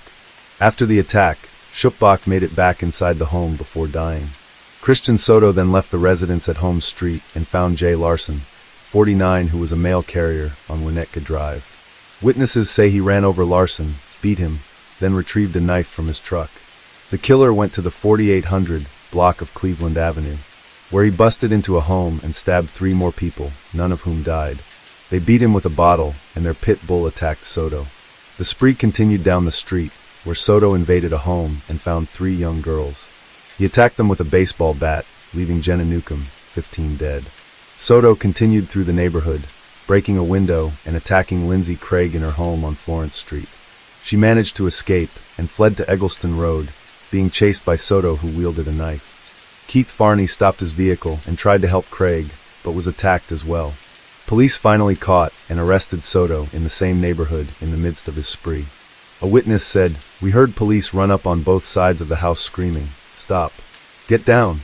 A witness told the TV station. Then they ran into the backyard, and after a few minutes we saw them bringing the suspect down the driveway in handcuffs, and he was very bloody." The attacks drew national attention, even leading to a statement from President Biden. "We are praying for the families of those who lost loved ones, and hoping that all those injured make a full recovery. We are also grateful for the heroic actions of local law enforcement, who confronted the suspect and prevented the loss of more innocent life." I traveled to Rockford and did some research on this tragic crime. Police state that the killer, Christian Soto, only had one major crime in his past, a damage to property charge from 2020. Yet, he exploded on this day into a spree of murder that shocked the nation. He admitted to the attacks and helped investigators by explaining what happened to cause them and what happened during the attack. Did he go insane? He says that the marijuana he smoked with victim Jacob Schupbach was laced with some other drug. But why did it only cause Soto to lash out? Soto and Schupbach were friends. They both smoked. Why did Schupbach not kill Soto? I lean toward the spiritual and ask about demons. Yeah, seriously. All humans are tempted by demonic beings. But not all of us kill or break laws. From conception we enter a fallen world where we become damaged. Sometimes that damage to our DNA can open us up for demonic influences. Sometimes trauma happens to us through our life, which allows more access to us without our control. We might have mental issues that can open us up to the spiritual. Our behaviors can do the same. Consider a young serial killer murdering animals in secret, letting the demons whisper into his mind as he tortures cats or molests a neighbor girl. These acts open doors into the soul, mind or spirit, which leads to more demonic influence. Not possession. Possession is not needed when you think the sick thoughts in your mind are your own, when you break and give in to the desires given to you. Drugs and alcohol can also open doors and break down our ability to resist the temptations. If a person is used to allowing demons open reign in their life, drugs and alcohol can open the doors even further. When you research true crime, you will come across many situations that make no sense. Terrible thoughts, paranoia, urges, voices, things outside of ourselves that helped cause or drive the tragedy. We can give all kinds of physical or mental reasons, which are often true. But, until you plug in the demonic, things still do not make sense. The neighborhood where the crime occurred is a typical middle-class safe area, giving more evidence that these sorts of crimes can happen anywhere. The spree started on Holmes Street where the Schupbachs lived. I pray for those impacted by this terrible tragedy and for the neighborhood where it happened. I pray they find peace and can recover from this trauma. Case 9. There seems little room for doubt that the desperado, who was recently killed at Pinckneyville, the particulars of which our local correspondent of that town has heretofore furnished our readers, was the real Sam Hildebrand of Missouri notoriety. DuQuoin Tribune, April 11, 1872. Sam Hildebrand was born on January 6, 1836 at the family farm in St. Francois County, Missouri. He went to school for one day and hated it. He cussed out the teacher and went home, where his father gave him a choice to work the farm or go to school. Sam chose to work the farm, and threatening to send him to school was the only discipline he ever needed. At the age of 19, he married Margaret Hampton and built a homestead near the family farm. The Hildebrands had raised hogs for many years and left them to run wild. New settlers to the county laid claim to the hogs. This set up instances of fist fights, lawsuits, and attempts to destroy the reputations of the Hildebrand family, according to Sam Hildebrand in his autobiography. At the beginning of the Civil War in southeast Missouri, men loyal to the Confederates would steal horses and sell them to the South. A cousin approached Sam and wanted to swap horses. Sam did so, but later realized the horse wouldn't pull a plow and traded him. It was then discovered that the horse was stolen. The local vigilance committee, which was nothing more than vigilante groups, swore to kill Sam and his brother, calling them Southern sympathizers and horse thieves. But the vigilantes were also motivated by earlier vendettas in the county. Sam and his brother hid out in the woods. One night Sam was hungry and cold and went home. He was ambushed by the vigilante group and barely escaped. He later returned to move his wife and 5 children. His brother attempted to join a northern militia unit, but was identified and turned over to the vigilantes who hung him. According to Hildebrand, the vigilantes were given a commission to drive out or destroy anyone who was considered a Southern sympathizer. The vigilantes with 80 Union troops attacked Sam's new house. He escaped, but was shot in the leg. The troops burned his house down, leaving his wife and children with no shelter. Sam lay in a ditch, swearing vengeance upon the vigilantes and the Union that supported them. Sam then traveled to Arkansas, where General Jefferson Thompson of the Confederacy made him a major over a unit of guerrillas. Guerrillas, or bushwhackers, during the Civil War were viewed as criminals. It was their job to harass Union forces, steal provisions, and punish Union sympathizers. Sam went back to St. Francois County and proceeded to kill every one of the vigilantes who had hung his brother and made his wife and children homeless. In retaliation, the remaining vigilantes and local Union forces drove his mother from her home and burned it down. They also murdered his uncle and 2 brothers. Sam continued his personal war in St. Francois County, while at the same time waging guerrilla war from Arkansas. His men raided Union camps, ambushed local leaders, while robbing Union supporters and military supply trains. It is estimated that Sam killed 80 to 100 men with his rifle Kill Devil, and put notches in the weapon for each one. When the war ended, he stated in his autobiography, "I was annoyed beyond all measure by the reflection that the war had suddenly ceased before I was done fighting." He had only killed a portion of the Vigilance Committee that had murdered his family, and did not want them to get away with it. Sam wanted to continue to fight, but his wife talked him into accepting a parole on May 26, 1865. He rented a place in Arkansas and began to farm again. In 1869, he moved to St. Genevieve County, on the border of St. Francois County, his home. This caused the surviving vigilantes to get nervous. They contacted the governor in order to get rid of Sam. There was a bounty placed on his head, and the New York Times of July 3, 1869 states the amount was $10,000, which caused men to hunt him down. He was wounded in an assassination attempt and escaped to a relative's house where he was surrounded. He shot his way out, and a manhunt ensued.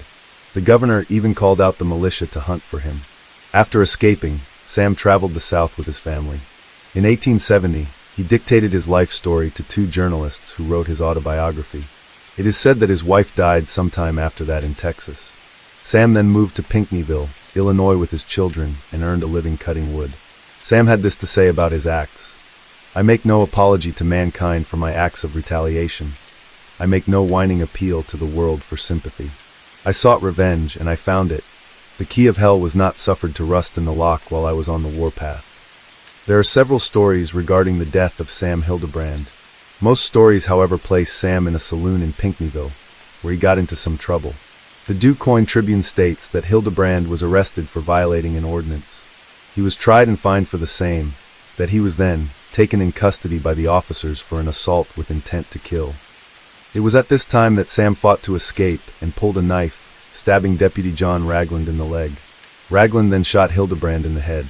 Sam Hildebrand died on March 21, 1872. The body was identified by his only surviving brother William. Deputy Ragland spent several months recovering, and it is said that he had a limp for the rest of his life. He moved to Benton, Illinois. then moved to California where he died. It is said that he only received about $1,500 of the reward for Hildebrand. Case 10. February 2011. It has been a tough month for the residents of Anchorage, Alaska.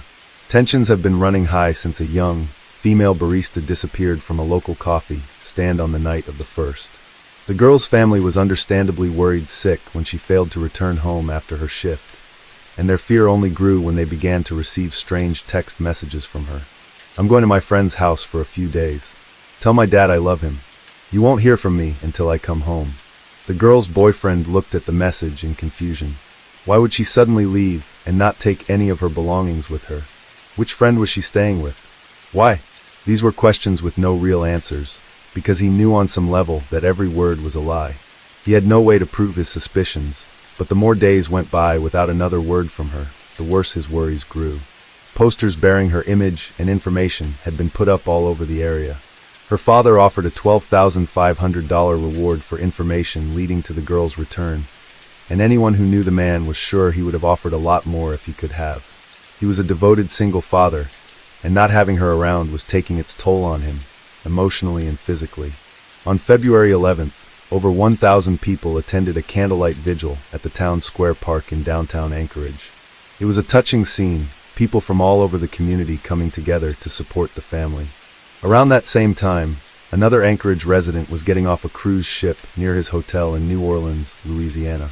He was well aware of the news surrounding the missing girl, but this hardly ruined his vacation. If anything, it had only made getting away all the more enjoyable. He was quite content with the knowledge that he had information others desperately wanted, and he was in no hurry to share it.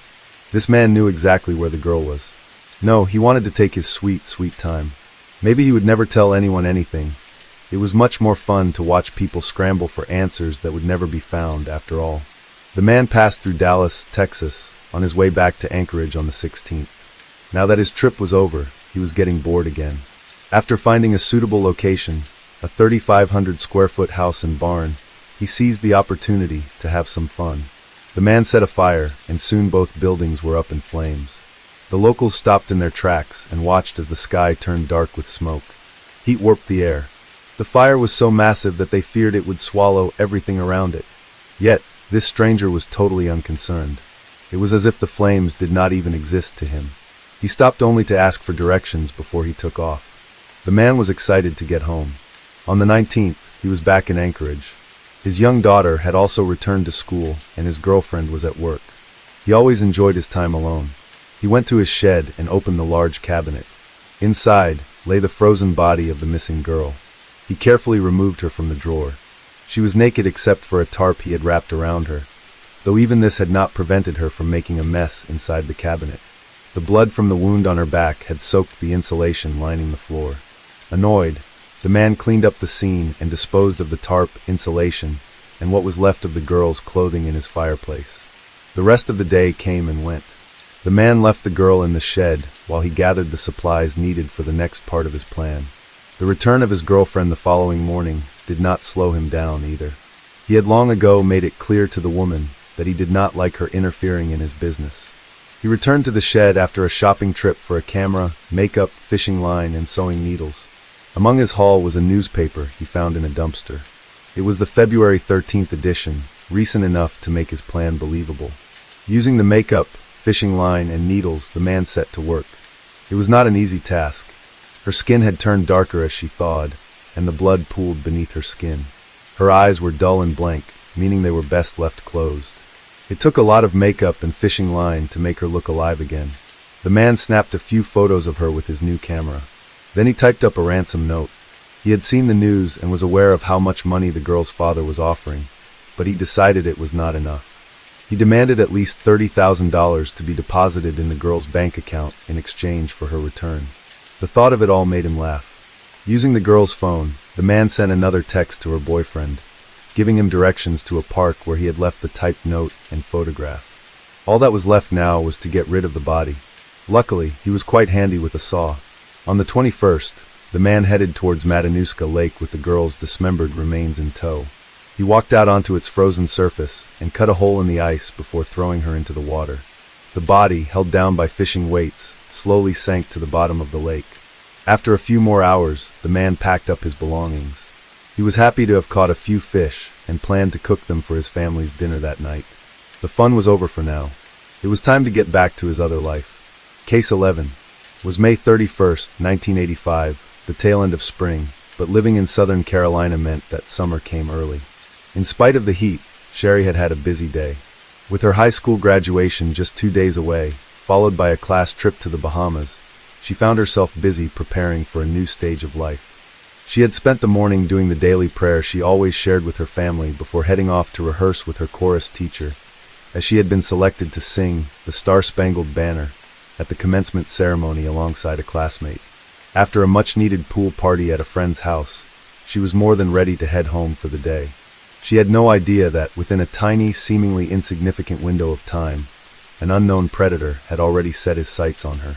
Still clad in her swimsuit, she drove her blue Chevette to the Smith family home located at 5700 Platte Springs Road of Lexington, a suburb of the state's capital city. The house had been built in the center of a vast plot of land, leaving all four sides surrounded by what was, at this time of year, a sea of drying grass save for the swimming pool in the back. The pathway from the mailbox to the front door was around 700 feet, but it was a distance Sherry had grown used to crossing. Before she did so again, however, she needed to check the mail. Sherry opened the mailbox and took out a few letters. She hardly had the chance to look at them when she heard a car pull up behind her. A man she did not recognize looked at her with hungry eyes from the driver's seat. He said something she could not hear over the sound of both cars' engines still running. The man did not bother to repeat himself. Instead, he hurried out of the car, closing the space between him and Sherry in the blink of an eye. He grabbed her, and to Sherry's horror, pressed what she soon realized was the cold metal barrel of a gun to her body. If she wanted to live, he warned her, then she better get in his car. Sherry had a righteous upbringing and had been raised to see the best in everyone. In all her innocence, she likely had no idea what fate awaited her when she stepped into the car. When he drove off, did she understand that she would never return? But what is known for certain is that her father, Bob Smith, a Baptist pastor and engineer, had been the first person to notice that something was amiss. He and his wife, Hilda, had been out back by the pool around the time their daughter arrived. When he first saw her car parked at the end of their driveway, he had assumed she had merely stopped to pick up the mail. When he looked out the window a while later, however, he saw the car still there, unmoved. Hilda tried to soothe his worries by offering the possibility that Sherry was reading a letter sent by Dawn, the eldest Smith sister, and got caught up because the two were very close, but a sinking feeling came over him. Bob hurried outside to his own car and drove down to check on his daughter. His worst fears were realized. Sherry was gone. Her car was running and all her belongings, including her shoes, were still inside. A handful of letters were strewn across the ground, indicating that she had dropped them suddenly and perhaps unwillingly. He could make out her bare footprints leading away from the front seat, but none were leading back. Worst of all was what he found in her purse, her medication. Sherry Fay suffered from a rare medical condition, diabetes insipidus, more commonly known as water diabetes. It meant that Sherry's body had a hard time regulating fluids and could quickly become dehydrated, something that, given the intense heat, could quickly put her in serious danger without her medicine. Panicked, Pastor Smith hurried back inside the house to get to Hilda. He told his wife that her car had still been running, but she was not in it. Mrs. Smith was understandably just as worried. While her husband called the police, she hopped into her own car and drove around in search of Sherry. It pained her to have to return to the house without her and endure the half-hour wait before help arrived. All Hilda could do at the moment was pace around the property, praying silently for her daughter's safety. In South Carolina today, there is no amount of time required before a family can report a person missing. This was unfortunately not the case for many states in previous decades. Had Sherry been anyone else, it is likely the authorities would have needed to wait before beginning their search, considering the fact that she was right on the brink of adulthood. The fact that Sherry was a diabetic without her medicine, however, created a sense of urgency that got police to act right away. What followed was one of the largest searches conducted in the history of Lexington County. Air teams were called in to conduct aerial searches. The governor's office's Emergency Preparedness Division arrived to set up tractor-trailers that would serve as a base for the investigation. These trailers were full of all sorts of equipment, including telephones, radios, and cameras, that could keep the place running 24 hours a day. Authorities were eager to help not just because of the urgency of Sherry's health needs, but also because they were already familiar enough with the Smiths to know it was unlike the girl to have run away. "She's not a runaway," Captain Bob Ford of the Sheriff's Department told the press. "We can't accept any theories that she ran away from home." The efforts were led by Lexington County Sheriff James R. Metz, who also set up base in a trailer near the Smith home. The plan was for this place to remain accessible at all hours in case any new information regarding Sherry or her abductor came in. Having everything in one place meant that they could save precious time, Sherry's time. They would need the public's help. Whenever something strange happened in a small town, word got around fast. Soon after, calls came in from locals reporting sightings of suspicious vehicles. Two men who had driven past the Platte Springs Road just after 3 in the afternoon claimed to have seen Sherry standing at the mailbox. At the same time, a car, described as being reddish-purple or maroon in color, was coming up the opposite side of the road, headed directly towards the Smith home. Based off of their brief sighting, the men believed the other vehicle to be an Oldsmobile Cutlass, possibly a model from 1982 to 1984. The driver appeared to be a man in his 30s. When they passed by, they looked in their rearview mirror. The taillights of the Oldsmobile came on. The vehicle had come to a stop at the mailbox. A short while later, the two men passed by the Smith home again. This time they saw Sherry's Chevette, but they did not see Sherry. With no luck that first day, the search carried on into the weekend, expanding to over 100 volunteers combing the area, undaunted by the heat. Helicopters and bloodhounds were used. The phone at the Smith family house was wiretapped. Still, no progress was made aside from the recovery of a red bandana belonging to Sherry. It was located on the side of the road, less than a mile from the house, and law enforcement believed that she may have dropped it from a moving vehicle, a sort of breadcrumb in her kidnapper's path. But unfortunately, it did not lead to further clues. It had been a long and hard day. They had combed through about 20 miles of land with almost nothing to show for it. At least 2 volunteers fainted from heat exhaustion. Another man stepped on a nail, while a police officer suffered a nasty spider bite. They were all taken to the Lexington County Hospital by an ambulance that had been kept at the scene in case of emergencies. When the search concluded for the day just before 6 in the evening, the temperature still hovered over 97 degrees. Everyone was in need of rest, though the sheriff asked them to return early the next morning before the worst of the heat. Past experience with similar crimes led the South Carolina Law Enforcement Division, commonly abbreviated as SLED in sources, to expect a ransom demand to come in soon.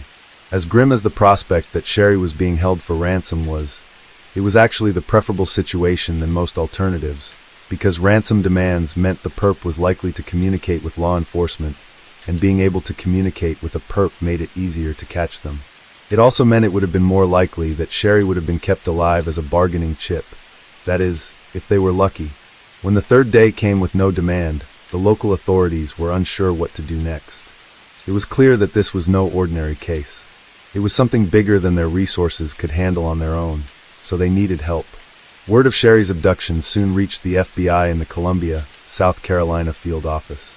Case 12. Herbert Richard Baumeister was born April 7, 1947, to Herbert Baumeister Sr., a successful anesthesiologist, and his wife, Elizabeth. He would be the first of the couple's 4 children and spent his early years in Westfield, a well-to-do suburb just north of Indianapolis, Indiana. Shortly after the younger Herbert's arrival in 1948, his parents welcomed a second child and only daughter, Barbara. The early 1950s would also see the births of 2 little brothers, Brad, born in 1954, and Richard, born in 1956. It is said that the 4 Baumeister children had a happy childhood, and if young Herbert had any grievances about his home life, it would be that the family home was not large enough to accommodate 6 people. The crowded house was uncomfortable for the boy, though the issue was a temporary one. The 1950s was the era of upward mobility for many Americans, and the post-war economy made it possible for more people to make real money than ever before. The elder Baumeister made some notable advances in his career during this time, earning him enough money to move his family to a larger home. Indeed, what is known about the boyhood of this future monster brings to mind the typical image of mid-century suburban Americana. His father was a hard worker, so much so that he often had little leisure time to spend with his children. His mother was a devoted housewife, loving and attentive, and was said to have doted on her oldest boy. Little Herbert was talkative and friendly, and was not known to have gotten into trouble any worse than typical childhood antics. If he had suffered any major trauma in his formative years, no one could recall it. He was treated well by his family and peers at school. There were no major illnesses or head injuries that could have caused a disturbance in his still developing brain. So where did things go so wrong? Things began to take a weird turn for the younger Herbert around the time he began puberty. Though never a popular child, he still maintained a small circle of close friends. One thing they all seemed to appreciate about the boy was his sense of humor, which was already dark and sometimes irreverent. No one suspected anything was amiss when Herbert's jokes grew more and more disturbing. The truth was that his jokes were no longer just jokes. He was rapidly developing an interest in morbid topics such as death and violence, and it would not be long before he sought to indulge his curiosity. One thing that especially fascinated him was dead animals, particularly roadkill. On one occasion, he happened upon the corpse of a small crow. He waved away a swarm of flies that had gathered over it, and then bent over to pick up the animal, its fragile body stiff with rigor mortis. It exuded a pungent smell that lingered sweetly on his mind. He wondered how long it had been lying there, a treasure ignored by the rest of the world. It was a stench that hypnotized him and made him want to get it all inside him. Herbert brought the carcass up to his face, so that the feathers were close enough to brush against his trembling lips. In that moment, he loved the dead bird so much he wanted to destroy it, feel the crush of its hollow little bones against the might of his fingers. The black feathers would come away. He would rip them off if they did not, and he would take them home to savor this memory whenever he wanted. But as he pressed his thumbs into the bird's flesh, he felt something unexpected. There was writhing just beneath the skin that seemed to grow more frantic the longer he held on. Maggots were wriggling about, more than he could count. Herbert took one and pinched it between his fingers, feeling a subtle pop. He rubbed the white mush and focused on the swarm inside the body. Tightening his grip on the carcass exposed even more of them, and they fell all over him, landing on his sleeves and pant legs. It was an exciting moment unlike anything he had ever known or thought he could know. His breath caught in his throat, and his blood was running hot. There was an unfamiliar sensation in his groin that took over his mind. It was an exciting moment unlike anything he had ever known or thought he could know. His breath caught in his throat, and his blood was running hot. There was an unfamiliar sensation in his groin that took over his mind. What exactly did Herbert plan to do with the dead crow? Whatever it was, his plans were foiled when he heard the voice of another boy calling out to him and snapped out of his daze. He must have realized how crazy he looked when his friend, Bill Donovan, approached him.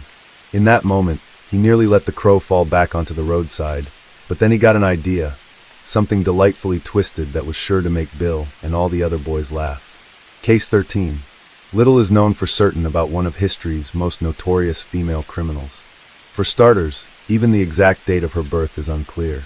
However, writers and historians often agree that she was likely born on November 11th, between 1855 and 1859, in Innbygdi, a hamlet in Selbu, Norway, not as Belle but as Brynhild Paulsdatter Storset.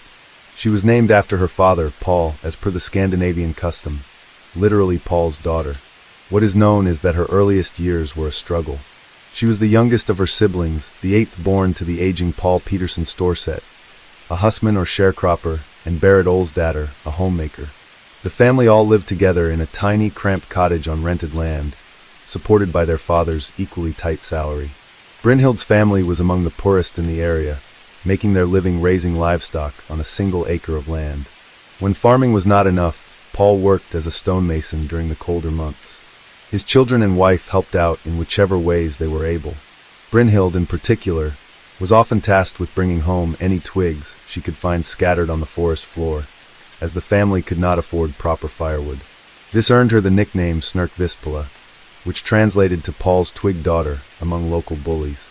As was common for a girl of her age and standing, Brynhild, at 14, began working for a dairy farm, spending her days herding cattle into the pastures to graze, as well as milking cows, churning butter, making cheese, and performing various other chores.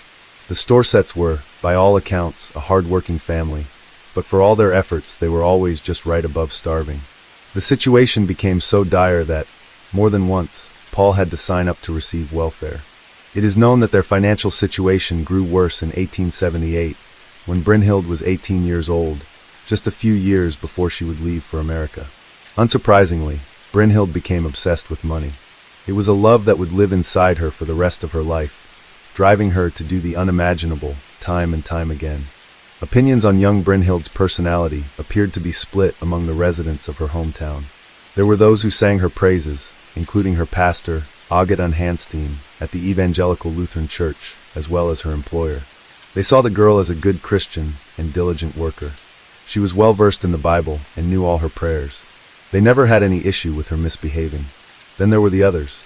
Many years later, after the news of her crimes reached worldwide infamy, Selbyggen, the local newspaper, ran an article emphasizing that she was remembered by many people as a very bad human being, capricious and extremely malicious.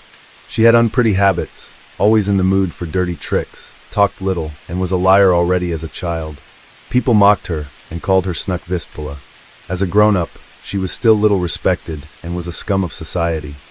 Call it an incident of judging the past through the lens of the future, but there is some evidence to suggest that Brynhild's reputation had been soiled, deservedly or not, long before she began her criminal career. If the town gossip is to be believed, the future murderess's life could be divided into two parts, before the pregnancy and after. The rumor went that, in 1877, Brynhild was 17 years old when she became pregnant for the first and possibly only time in her life. The father's identity is unknown, though it was commonly believed to have been a young man from a wealthy family. Perhaps even the son of the owner of the very land Brynhild's family lived on. The scandal that arose must have been humiliating for the teenager. Not only would she be shamed for having a baby out of wedlock, but she was also confronted with the fact that she, herself, was unwanted. Another family could have convinced the unborn child's father to marry Brynhild in order to make things right. But if she had been hoping for a commitment from this man, she was sorely disappointed. She was of low value as a potential bride. Not only was her family poor and of no social standing, leaving them with nothing to offer a groom, but she was also considered to have been physically unattractive. Photographs of her in her younger years show a stern-looking yet plain-faced woman with dark hair and deep features. Others, such as true crime writer Harold Schechter, author of Hell's Princess, The Mystery of Belle Gunness, Butcher of Men, are less forgiving in their assessment of her looks. She was a notably unlovely young woman, with a large head, small eyes, short nose, and a wide, fat-lipped mouth that, when set into a frown, bore resemblance to a frog's. Ugly or not, he nevertheless found her appealing enough to sleep with, but nothing more. The father of Brynhild's child wanted nothing to do with her. He had grown to resent her, and what being tied to her meant for his future.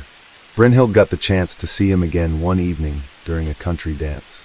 Exactly what happened next is subject to much speculation, but the night ended with a vicious assault that caused her to miscarry. If there was any latent evil hiding in Brynhild's psyche before this, it must have been well hidden. Those close to her remarked that the beating caused a rather dramatic change in her personality. It was also said that her former lover ended up dying not long after the incident from a painful illness of the stomach. In retrospect, the symptoms of the unknown disease appeared to closely resemble arsenic poisoning. Did the cruelty of the world leave her jaded? One must wonder if she became a different person, or if she simply decided to reveal her true self. Either way, the diligent, hard-working Brynhild that her family knew was dead, and in her place now was a deeply wicked woman. Case 14. Harold Frederick Shipman was born on January 14, 1946, in Nottingham, England, 8 months after Germany surrendered to the Allied forces and brought an end to the bloodiest conflict of the century. It was a particularly special time to be born. With the end of the Second World War came a population boom in the form of celebration babies, marking a hopeful new beginning for a nation that had been ravaged for so long by destruction. This was partly why young Harold Shipman, the second child born to working-class parents Harold and Vera, was, by all accounts, their favorite. His sister, Pauline, was his senior by 7 years, and his brother, Clive, was his junior by 4. While his siblings seemed doomed to a life of mediocrity, Harold gained a reputation as the clever one in the family. From boyhood, he was convinced by his mother that he was destined for great things. Both the war and their familial backgrounds, Vera and the elder Harold were descended from manual laborers, instilled in the Shipman parents a desire to give their children the best lives they could afford. That their older boy showed the most potential meant that much of the family's hopes were pinned almost entirely on the boy's shoulders.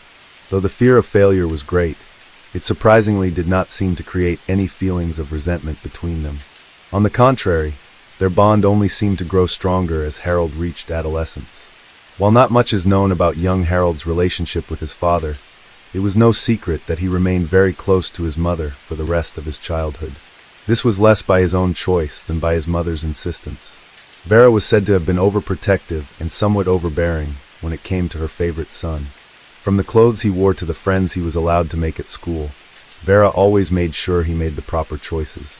But she took genuine joy in her role as a housewife. The Shipman home, from what the few outsiders who were invited in can remember, was always a spotless place. Her children were polite, well-behaved, and almost always kept at home. It was something that other people admired her for, though they also found the Shipmans somewhat odd. Hannah Cutler, a neighbor who lived in the area during Harold's youth, recounted, "The family were rather insular, but I knew them well because I lived opposite. I've known the children since they were little. They never mixed in with the other kids, they didn't play in the street, and when they came home from school, they stayed in the house. I think Harold and Vera wanted them to be different. They didn't want them to be like other kids on the estate. They wanted something better for them. In a way, they were investing in their children." Vera's efforts to shape her son's identity proved largely successful. While he was still a schoolboy, Harold, known as Freddie or Fred by his peers, developed a rather arrogant personality that would remain throughout his life. This seemingly extended even to his manner of dress. While other children wore casual clothing outside of school, Vera kept Harold prim and proper at all times, and her idea of well-dressed meant a bow tie and waistcoat, no matter the occasion. His youth was not entirely solitary. He was close to his siblings, especially Pauline. A few houses away on their street in the Edwards Lane estate lived a boy named Alan Goddard. Just a few months younger than Harold, Alan attended the Beaufort Infants School.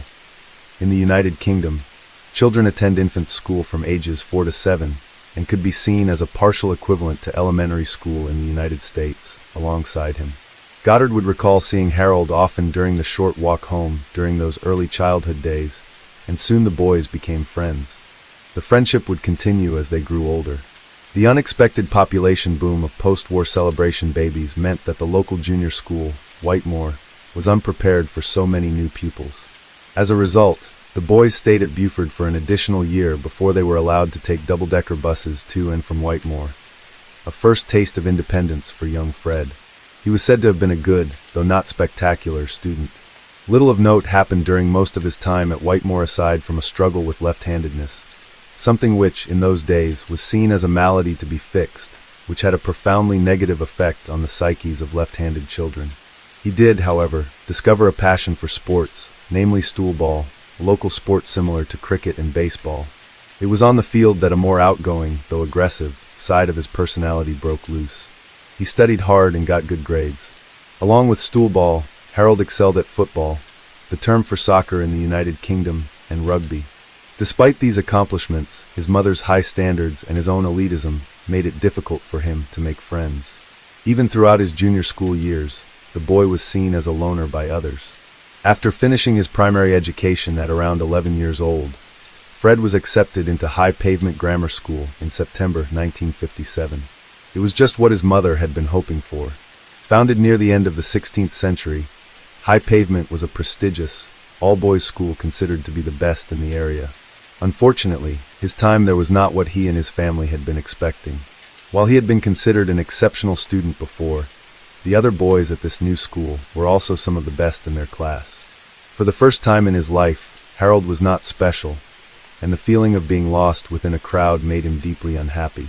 When one thinks of a serial killer's life, one might typically assume that they must have suffered a great deal of emotional trauma to become someone capable of the most depraved acts. This is not a baseless assumption. Countless true crime books and documentaries are filled with stories of killers who endured unimaginable suffering and abuse in their early lives. Also common are childhood injuries to the brain and family histories of mental illness. Harold Shipman, however, experienced none of these and, by all accounts, had a happy childhood. However, things would take an unfortunate turn when he was around 17 years old. At this time, his beloved mother fell ill and was diagnosed with terminal lung cancer. Fred watched the once vibrant woman rapidly become a shell of her former self. With his father and sister at work and Clive at school, he readily became her caretaker. Vera's illness pulled the two to grow closer, as the already solitary teenager took it upon himself to come home from school straight away each day in order to be by her side. These afternoons spent drinking tea and waiting for the doctor were as much a comfort to him as they were to Vera, though the memory of them would always be tainted by tragedy. Hospice care was much less common in that era, which meant that Vera would remain at home, confined to her bed till the end. Her condition continued to deteriorate, and she grew weak and emaciated. Soon, little else could be done for her aside from easing her suffering. The only thing that could allay her unending pain was morphine, which Harold watched get administered to his mother via injection whenever the family's doctor made house calls. This act fascinated the teenager. One moment, his mother was ailing, and the next, she was her old self again. The fact that the opiate was so fast-acting was not lost on him either. On Friday, June 21st, 1963, Vera Shipman succumbed to her disease at only 43 years old. While the rest of the family mourned in the traditional way, Fred spent the weekend running non-stop in the pouring rain, intentionally exhausting himself. By Monday, he was back at school, and his reaction puzzled his few friends.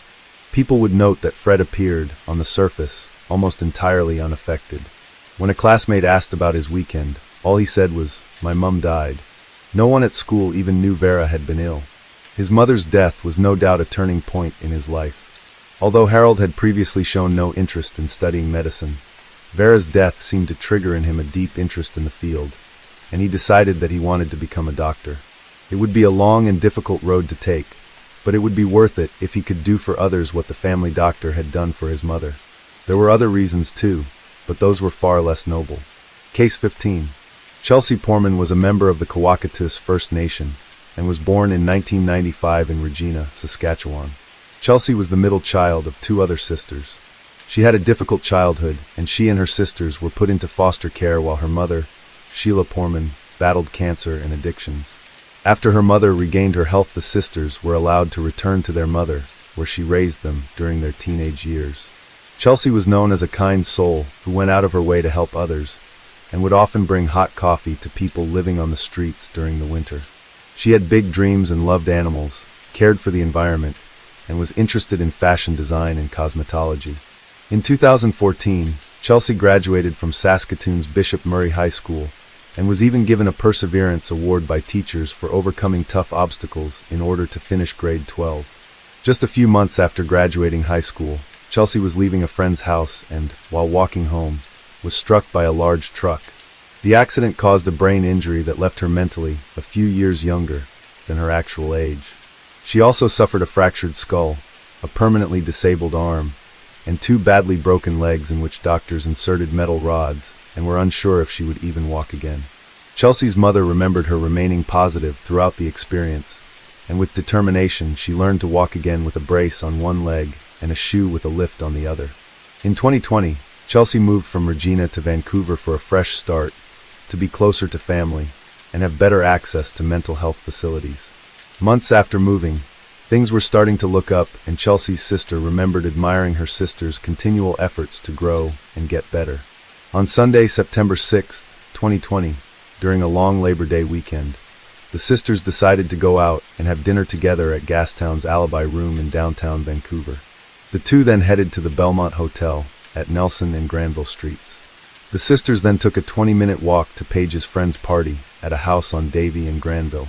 Chelsea would eventually leave the party intoxicated after getting into a small argument with her sister, not telling her where she was going.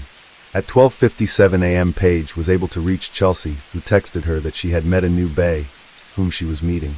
There was no activity from her phone after that message, and she was never heard from again. She was reported missing by her family on September 8th. Chelsea's mother has stated several times that she did not trust the way the case was handled by the Vancouver Police Department, VPD, from the beginning. It took them 10 days to issue a public notice about Chelsea's disappearance after she had filed the first missing persons report and notified them of Chelsea's physical and mental disabilities. 2 months after the initial report was filed, an officer told Sheila the case was now being transferred to the VPD homicide unit because they had more resources to investigate, and they had determined that Chelsea was vulnerable. Feeling unsupported and helpless during this entire investigation, the family took it upon themselves to print and post flyers around town, organize rallies, and raise money for a $10,000 reward. However, the family's effort did not lead to any suspects or leads. On April 22, 2022, a construction worker discovered human remains in the unkempt and overgrown backyard of an empty $7.1 million mansion near 36th Avenue and Granville Street in the exclusive Shaughnessy neighborhood. Police didn't notify Chelsea's family until 2 weeks after discovering the remains. They told the family they wanted to make sure it was her, something her family does not believe, as the remains matched the description of Chelsea's outfit and physical disabilities. The VPD has stated publicly that there is not enough evidence to indicate that Chelsea's death was suspicious. After a coroner's examination, it was concluded that she had several fingers missing as well as parts of her skull. She had no identification on her, and her phone was not found with her body, and was later traced to downtown Vancouver in Victory Square. Police believe Chelsea died the night of her disappearance, which her family doubt because her body was found lying on a ground-level patio just outside a back door, and they wonder why it had not been spotted before by anyone.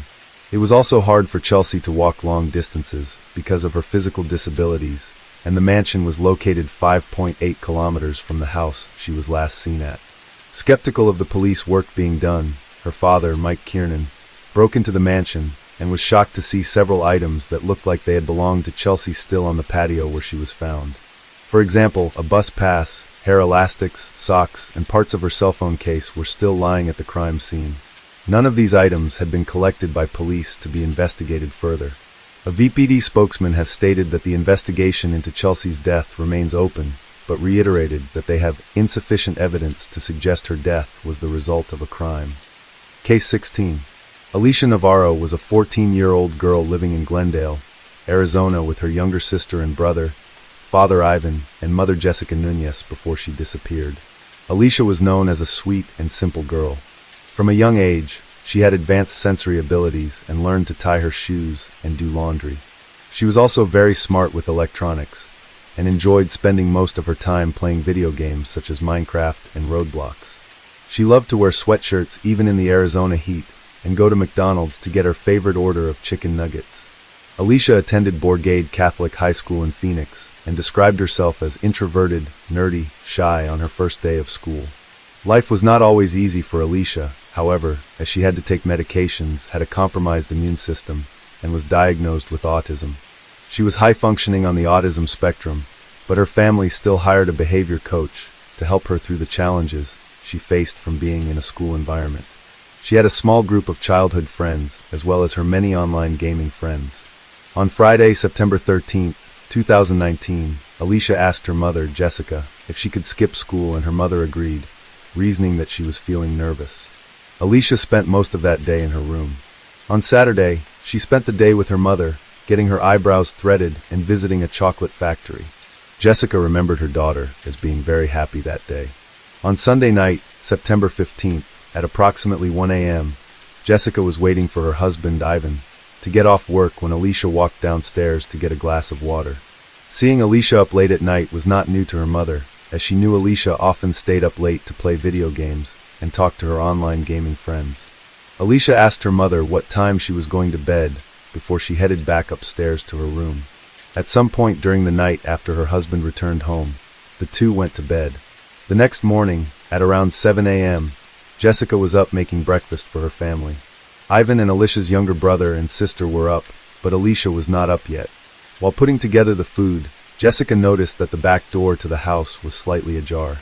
She went out to the yard to make sure nothing was amiss, but soon discovered that someone had moved and stacked several of the chairs in the yard against the back wall. There were also shoe prints near the chairs that appeared to be the same size as Alicia's. Jessica suspected that the chairs had been stacked to help her daughter jump over the wall. Jessica went to Alicia's room, but her room was empty and Alicia was nowhere to be found. On Alicia's desk there was a note to her parents that read, "I ran away. I will be back. I swear. I'm sorry." Alicia's laptop was also gone, but not the chargers. Jessica immediately called the police to inform them of Alicia's disappearance. Police arrived at the home to search the house, but did not find anything else unusual. 5 days later, on September 20th, 2019, Alicia turned 15 years old. She did not make any contact with her family or friends, and her social media was not active. Jessica believes that someone from one of Alicia's online gaming communities convinced her to meet, and then kept her from returning home. As police actively work the case, Jessica continues to keep Alicia's story alive in the news by doing interviews, which have led to 2 tips about her possible whereabouts. The first tip was from a woman who claimed to have seen Alicia walking with a man holding hands at a location approximately 10 minutes from Alicia's and her family's home. The second tip came in from another woman claiming to have seen Alicia in the same area. The tips unfortunately did not lead to any breakthroughs. The Glendale Police Department still does not know for sure whether Alicia was lured away or if she left on her own accord, and is actively searching for her with the assistance of the FBI and the Center for Missing and Exploited Children. An age-progressed photo of Alicia at the age of 17 has also been released. On July 26, 2023, police reported that Alicia walked into a police station in Montana, 40 miles from the U.S.-Canadian border, and asked for help to be taken off the missing juvenile list. She is by all accounts safe, she is by all accounts healthy, and she is by all accounts happy. Jose Santiago, a spokesman for Glendale Police, reported. Alicia told police that she voluntarily left home at the time, but no further details about the circumstances of her disappearance have been released by police. She has been reunited with her mother. More to come in this development. October 24, 2023. Edmund, Eddie Davis, whom police describe as the boyfriend of Alicia Navarro, has been arrested and charged with child sex abuse after explicit images were found on his cell phone.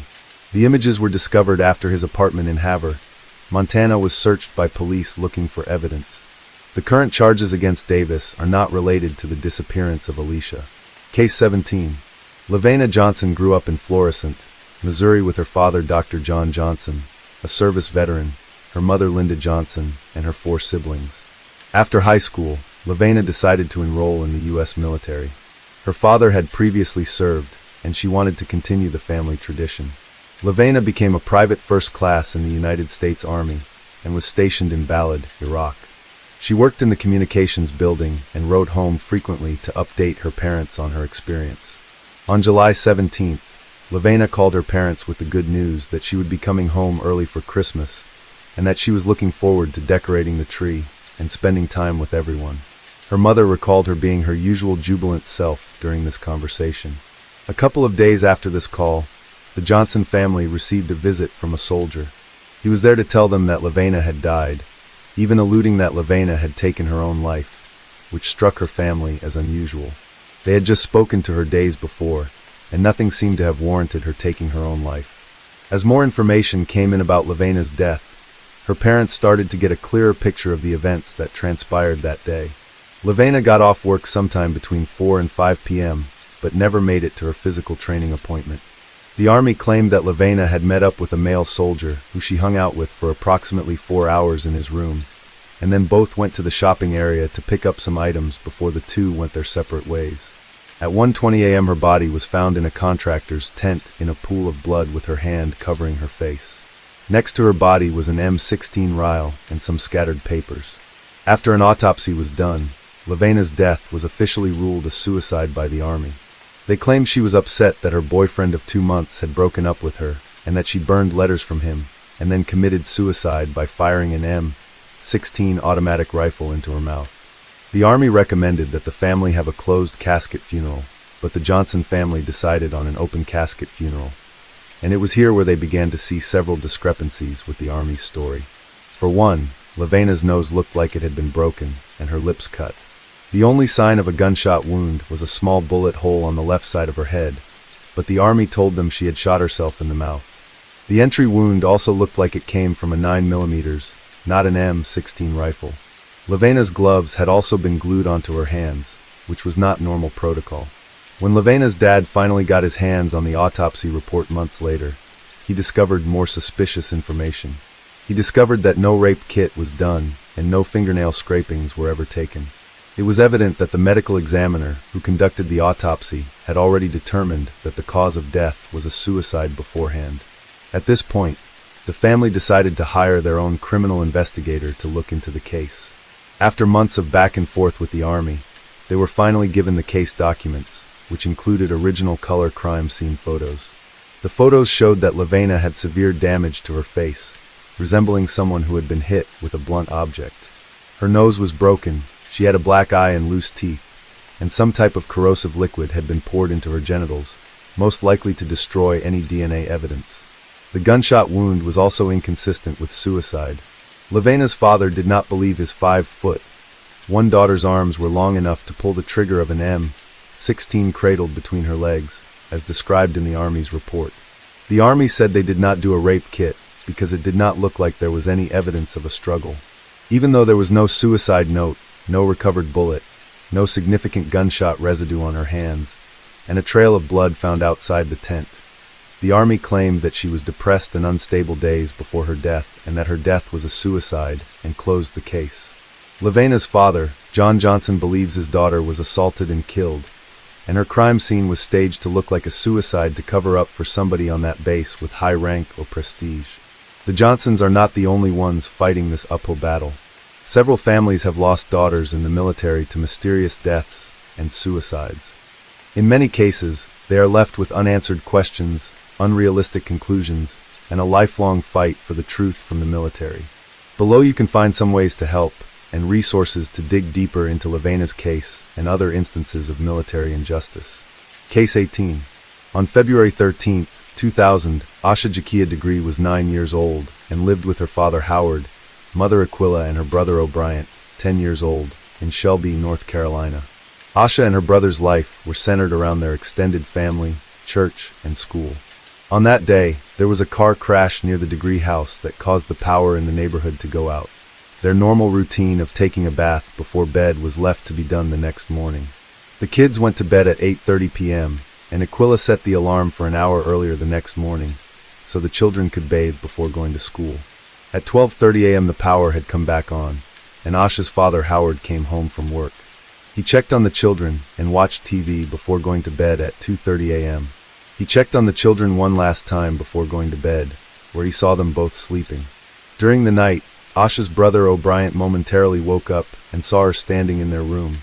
Thinking she had just gone to use the restroom, he goes back to bed. When Aquila's alarm went off at 5:30 a.m., she rose to give the children their bath. She opened the door to the children's room and saw O'Brien in bed, but no Asha. She searched the entire house, but was unable to locate her. She realized Asha was not in the house, and went to wake Howard to tell him she was missing. After calling family members, they called the police shortly afterward as no one had seen her. When the police came to the house, they saw no evidence of a crime, foul play, or forced entry. After police realized that Asha's backpack, a pair of sneakers, and 2 sets of clothes were missing, they started to think Asha left by choice. Asha's parents were adamant that she would not have run away. Her home life was stable, and she was a shy girl, terrified of the dark, storms, and dogs, and there was a storm the night she went missing. She had lost a basketball game recently, and was visibly upset about it, but they believe it would not have been a reason for her to run away. After police made her disappearance public, sightings of her started to come in.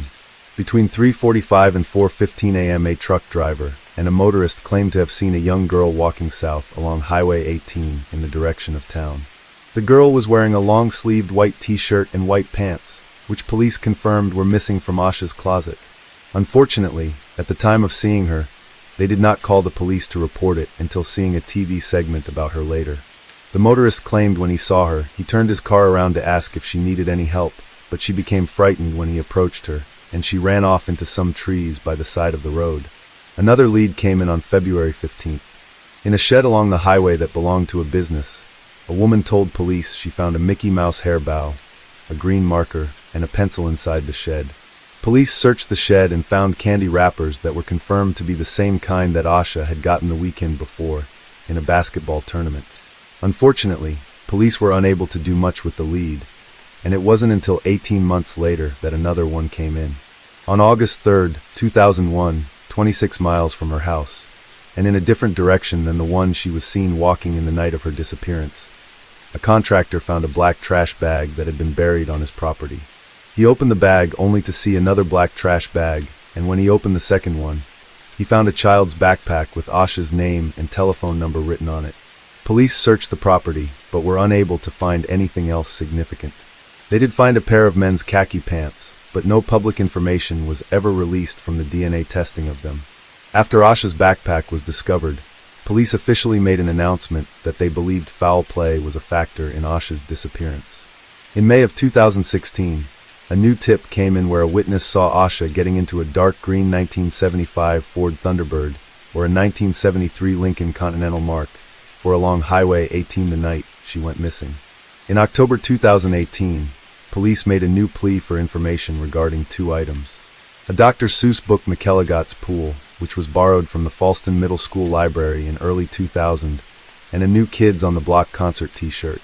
Both items were mentioned as critical to solving the case. New details surrounding this case were discovered this month when a series of search warrants were made public on September 16, 2024. In the search warrant, a Charlotte area family, known as the Deadman family, was identified as having a potential connection with Asha's disappearance. The family had lived in Cleveland country during the time Asha went missing. Their daughter's DNA was allegedly found on some of Asha's belongings, which led police to the family. Multiple properties were searched, including two houses owned by the father Roy Deadman.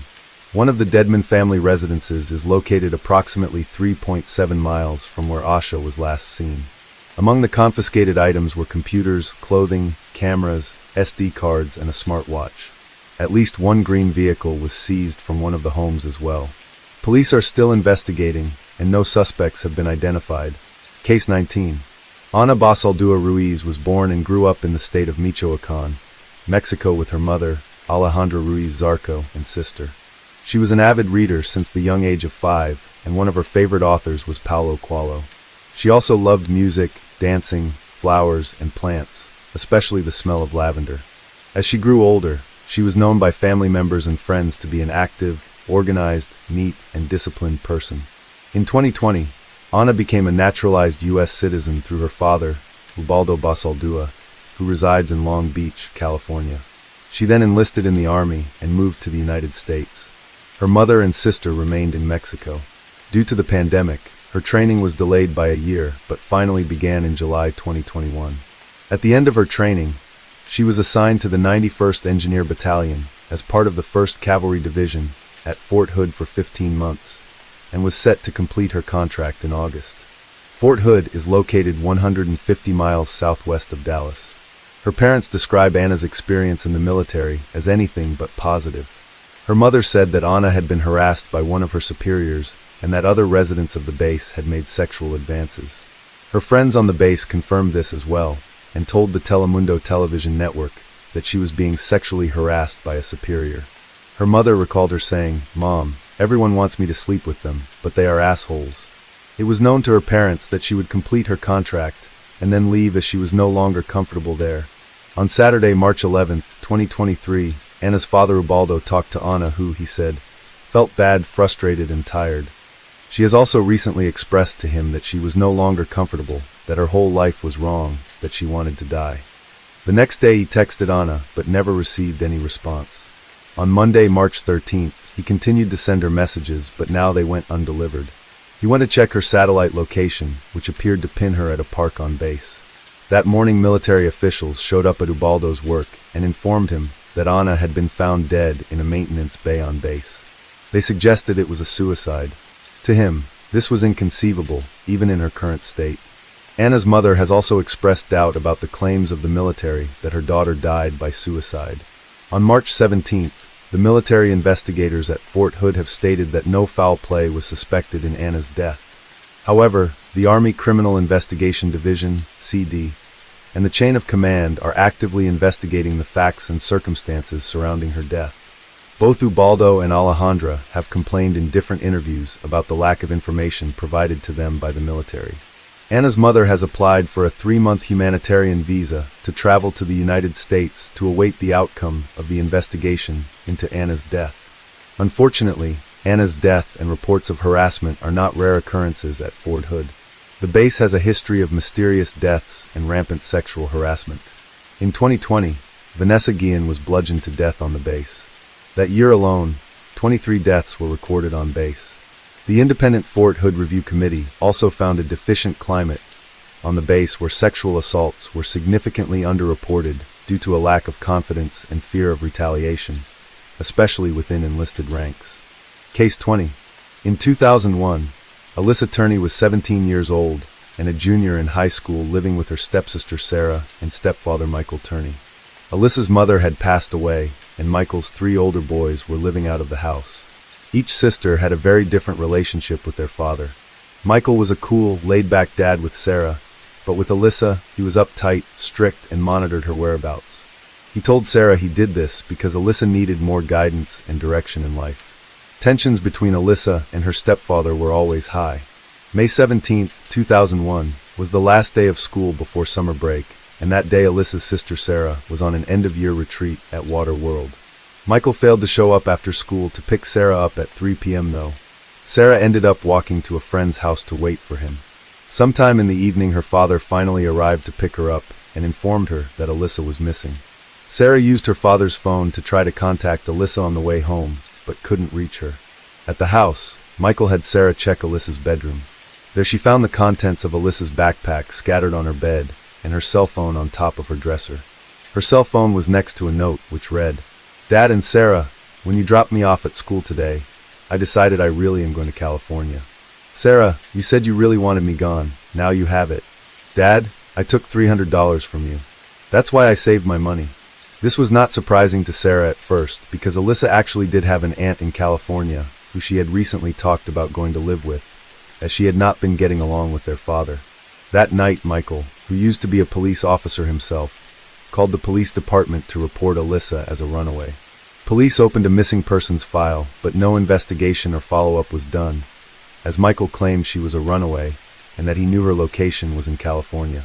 A week after Alyssa disappeared, Michael told police he received a call from her early in the morning, between 4 to 5 a.m. from Riverside, California.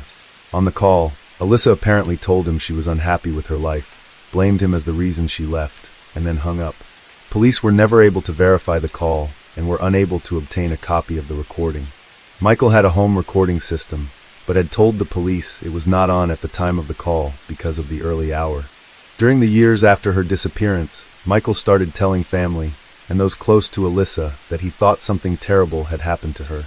He thought someone might have been following her or caused harm to her, and since the police were not doing anything, he had to search for her himself. Michael would even make several trips to California to search and pass out missing person flyers of Alyssa. In 2006, several years after Alyssa disappeared, the police got a lead from a man named Thomas Heimer. Heimer was in a Florida prison serving time for murder and sent police a letter confessing to Alyssa's murder. Police eventually realized the letter was a hoax, but during their investigation, they noticed things were not adding up with Michael's initial story. In the 7 years since Alyssa had gone missing, she had not contacted a single one of her friends or anyone in her family, including the aunt she was supposed to live with. The $1,800 she initially had in her bank was still there, untouched. Her social security number was also never used, meaning she had never gotten a job or gone to school. It became clear to the police that this was not a runaway case. Police learned that the day Alyssa went missing, she was not in school the entire day. Michael had picked her up from school near lunchtime, which was confirmed by her boyfriend John, who said Alyssa had told him she was leaving early but would see him later that evening at an end-of-year party. Many of her friends also claimed that she told them she would see them later that night at the party. Michael's version of the story was that he picked her up to get lunch, and when they arrived home, they got into a fight about house rules, which ended with her storming off to her room and him leaving to run errands.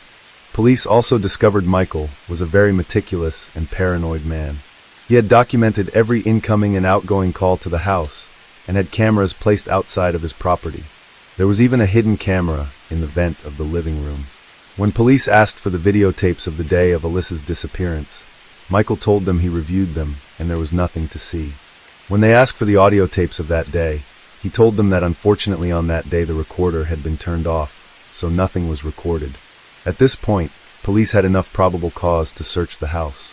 While doing so, investigators came across 26 homemade pipe bombs and a 90-page manifesto written by Michael. In the manifesto, Michael claimed that Alyssa had run away, but he believed she was followed by 2 men from the electrical union he used to work for. During his time at the electrical union, he was a whistleblower, and he believed that the men took revenge on him by murdering Alyssa. He then avenged her death by killing the 2 men. The men he was referring to were found to have died of natural causes. Police also recovered tons of paperwork and hundreds of hours of audio and videotapes, but were still unable to find anything from the day Alyssa went missing. Letters were found where Alyssa claimed to have been molested by Michael, and parent-child contracts were found, which Alyssa had signed to agree that she had never been sexually assaulted. Friends, her boyfriend, and a teacher later confirmed hearing about these allegations. After interviewing Alyssa's friends, police learned from one friend that Alyssa had confided in him that her father had tried sexually abusing her when she was younger. He had picked her up early one day from school and driven to a secluded area where he attempted to fool around with her. She also told her friend that he got aggressive. Another friend told police that one time Alyssa awoke to her father trying to gag her with a sock. Michael Turney has denied all of these allegations. Michael Turney ended up pleading guilty and served 10 years in prison for the 26 pipe bombs. He was also declared to have a paranoid personality disorder and required to participate in mental health treatments. June 9, 2020. Sarah Turney announced in a case update from her Voices for Justice podcast that the Phoenix Police Department are submitting Alyssa's case to the prosecutor's office for charges against Michael Turney. You can listen to Sarah Turney's podcast, Voices for Justice, for more information and case developments. August 21, 2020. Michael Turney has officially been arrested for the disappearance of Alyssa Turney. The Maricopa County Attorney's Office announced second-degree murder charges against him in a press conference. Alyssa's sister, Sarah Turney, also announced the news on Twitter. July 20th, 2023. Today all charges against Michael Turney were dismissed in connection with the disappearance of Alyssa Turney. After 5 days of testimony, he was released from police custody on July 18th. The judge cited Rule 20 of the Arizona Rules of Criminal Procedure in his decision-making, with the rule stating that the court must enter a judgment of acquittal. Case 21. On February 13, 2017, Abigail Abby Williams, 13, and Liberty Libby German, 14, had the day off from school. The two decided to go on a hike on the Monon High Bridge, a popular walking trail and historical site in Indiana. The girls were dropped off at 1 p.m. and were to be picked up a couple of hours after by Libby's father. At 2:07 p.m., Libby posted a Snapchat of Abby walking across the bridge, as seen below. At 3:30 p.m., Libby's dad is at their agreed-upon pickup point, but his calls go answered. He left his car soon after to go search for them, walking the same path they would have walked. At 4 p.m., with no sight of the girls, he called Libby's grandmother and Abby's mother to ask for help in his search for the girls. With both families searching, they were still unable to locate the girls. At 5:30 p.m., the police were called, and soon a full search was underway. Around the same time, Libby's phone went dead. The search concluded that night with no answers. The next morning the search resumed with canines, divers, and the FBI. Around noon, the bodies of 2 girls were found by a volunteer searcher near the edge of the water of Deer Creek.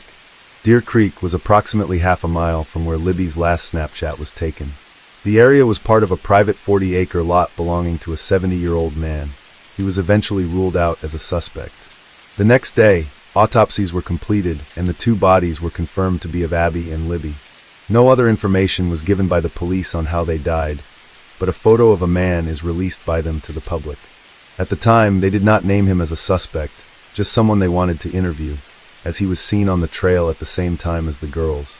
A week later, the police and FBI hold a press conference to give more details on the case. They revealed that the photo of the man was taken from Libby's own phone. They also released a small audio clip taken from the phone. In the clip, the man can be heard saying, "Down the hill." Circumstances of why the video was taken was, and is still a mystery. Police have openly stated they think it was a conscious decision by Libby to film the man, because she may have sensed that something was not right. To date, the only person of interest to be named is Daniel Nations. On September 25th, Daniel was arrested in Colorado for suspicion of wielding a hatchet and threatening people on various trails, as well as a possible shooting on a trail. Police eventually announced that they could not rule him in or out of the case, and instead named him a person of interest. There were 2 other names that were connected to the case. John Miller, 59, of Fort Wayne, Indiana, now serving 80 years in prison for the death of April Tinsley, and Charles Andrew Eldridge, 46, arrested after arranging sex with an undercover cop posing as an underage girl. In the end, police removed both these names from their suspect list. On April 22, 2019, police held a press conference stating that the case was going in a new direction. They released an updated sketch of the suspect. The new image was the result of over 2 years of investigation. The new sketch shows a man with a broader age range of 18 to 40 years old. Police believe the man lived, worked, or regularly visited Delphi. A longer audio clip of the suspect speaking from Libby's cell phone was also released. See the full press conference here. Police also revealed that they are looking for the owner of a vehicle that was abandoned between 12 p.m. and 5 p.m. on February 14, 2017. The vehicle was seen on the east side of County Road 300 North and was parked at the old CPS/DCS/welfare building. We believe you are hiding in plain sight. For more than 2 years, you never thought we would shift gears to a different investigative strategy, but we have. We likely have interviewed you, or someone close to you. We know this is about power to you. You want to know what we know? One day you will. April 28, 2021. Police announced today that they are looking into a potential new suspect for the murders of Abby and Libby. Police have recently arrested 42-year-old James Chadwell for the attempted kidnapping and murder of a 10-year-old girl in Lafayette, Indiana. Lafayette is located approximately 20 miles from Delphi. Police have stated that there are several factors that lead them to believe that he could be involved, but have not released any additional information. December 7, 2021. Indiana State Police and detectives with the Carroll County Sheriff's Office announced today that they have uncovered a fictitious online profile of Anthony_Shots that they think may be linked to the murder of Abby and Libby. This profile was active on various social media apps such as Snapchat and Instagram from 2016 to 2017.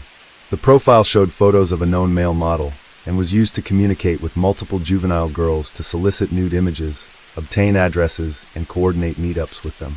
October 31st, 2022. Today, Indiana State Police announced that they have arrested 50-year-old Delphi resident Richard Allen. Richard Allen entered a not guilty plea and is being held without bond. He is set to return to court in January. Police have not released any further details on the arrest. November 11th, 2024. After a 4-week trial, suspect Richard Allen was found guilty and charged with 4 counts of murder and sentenced to 130 years in prison.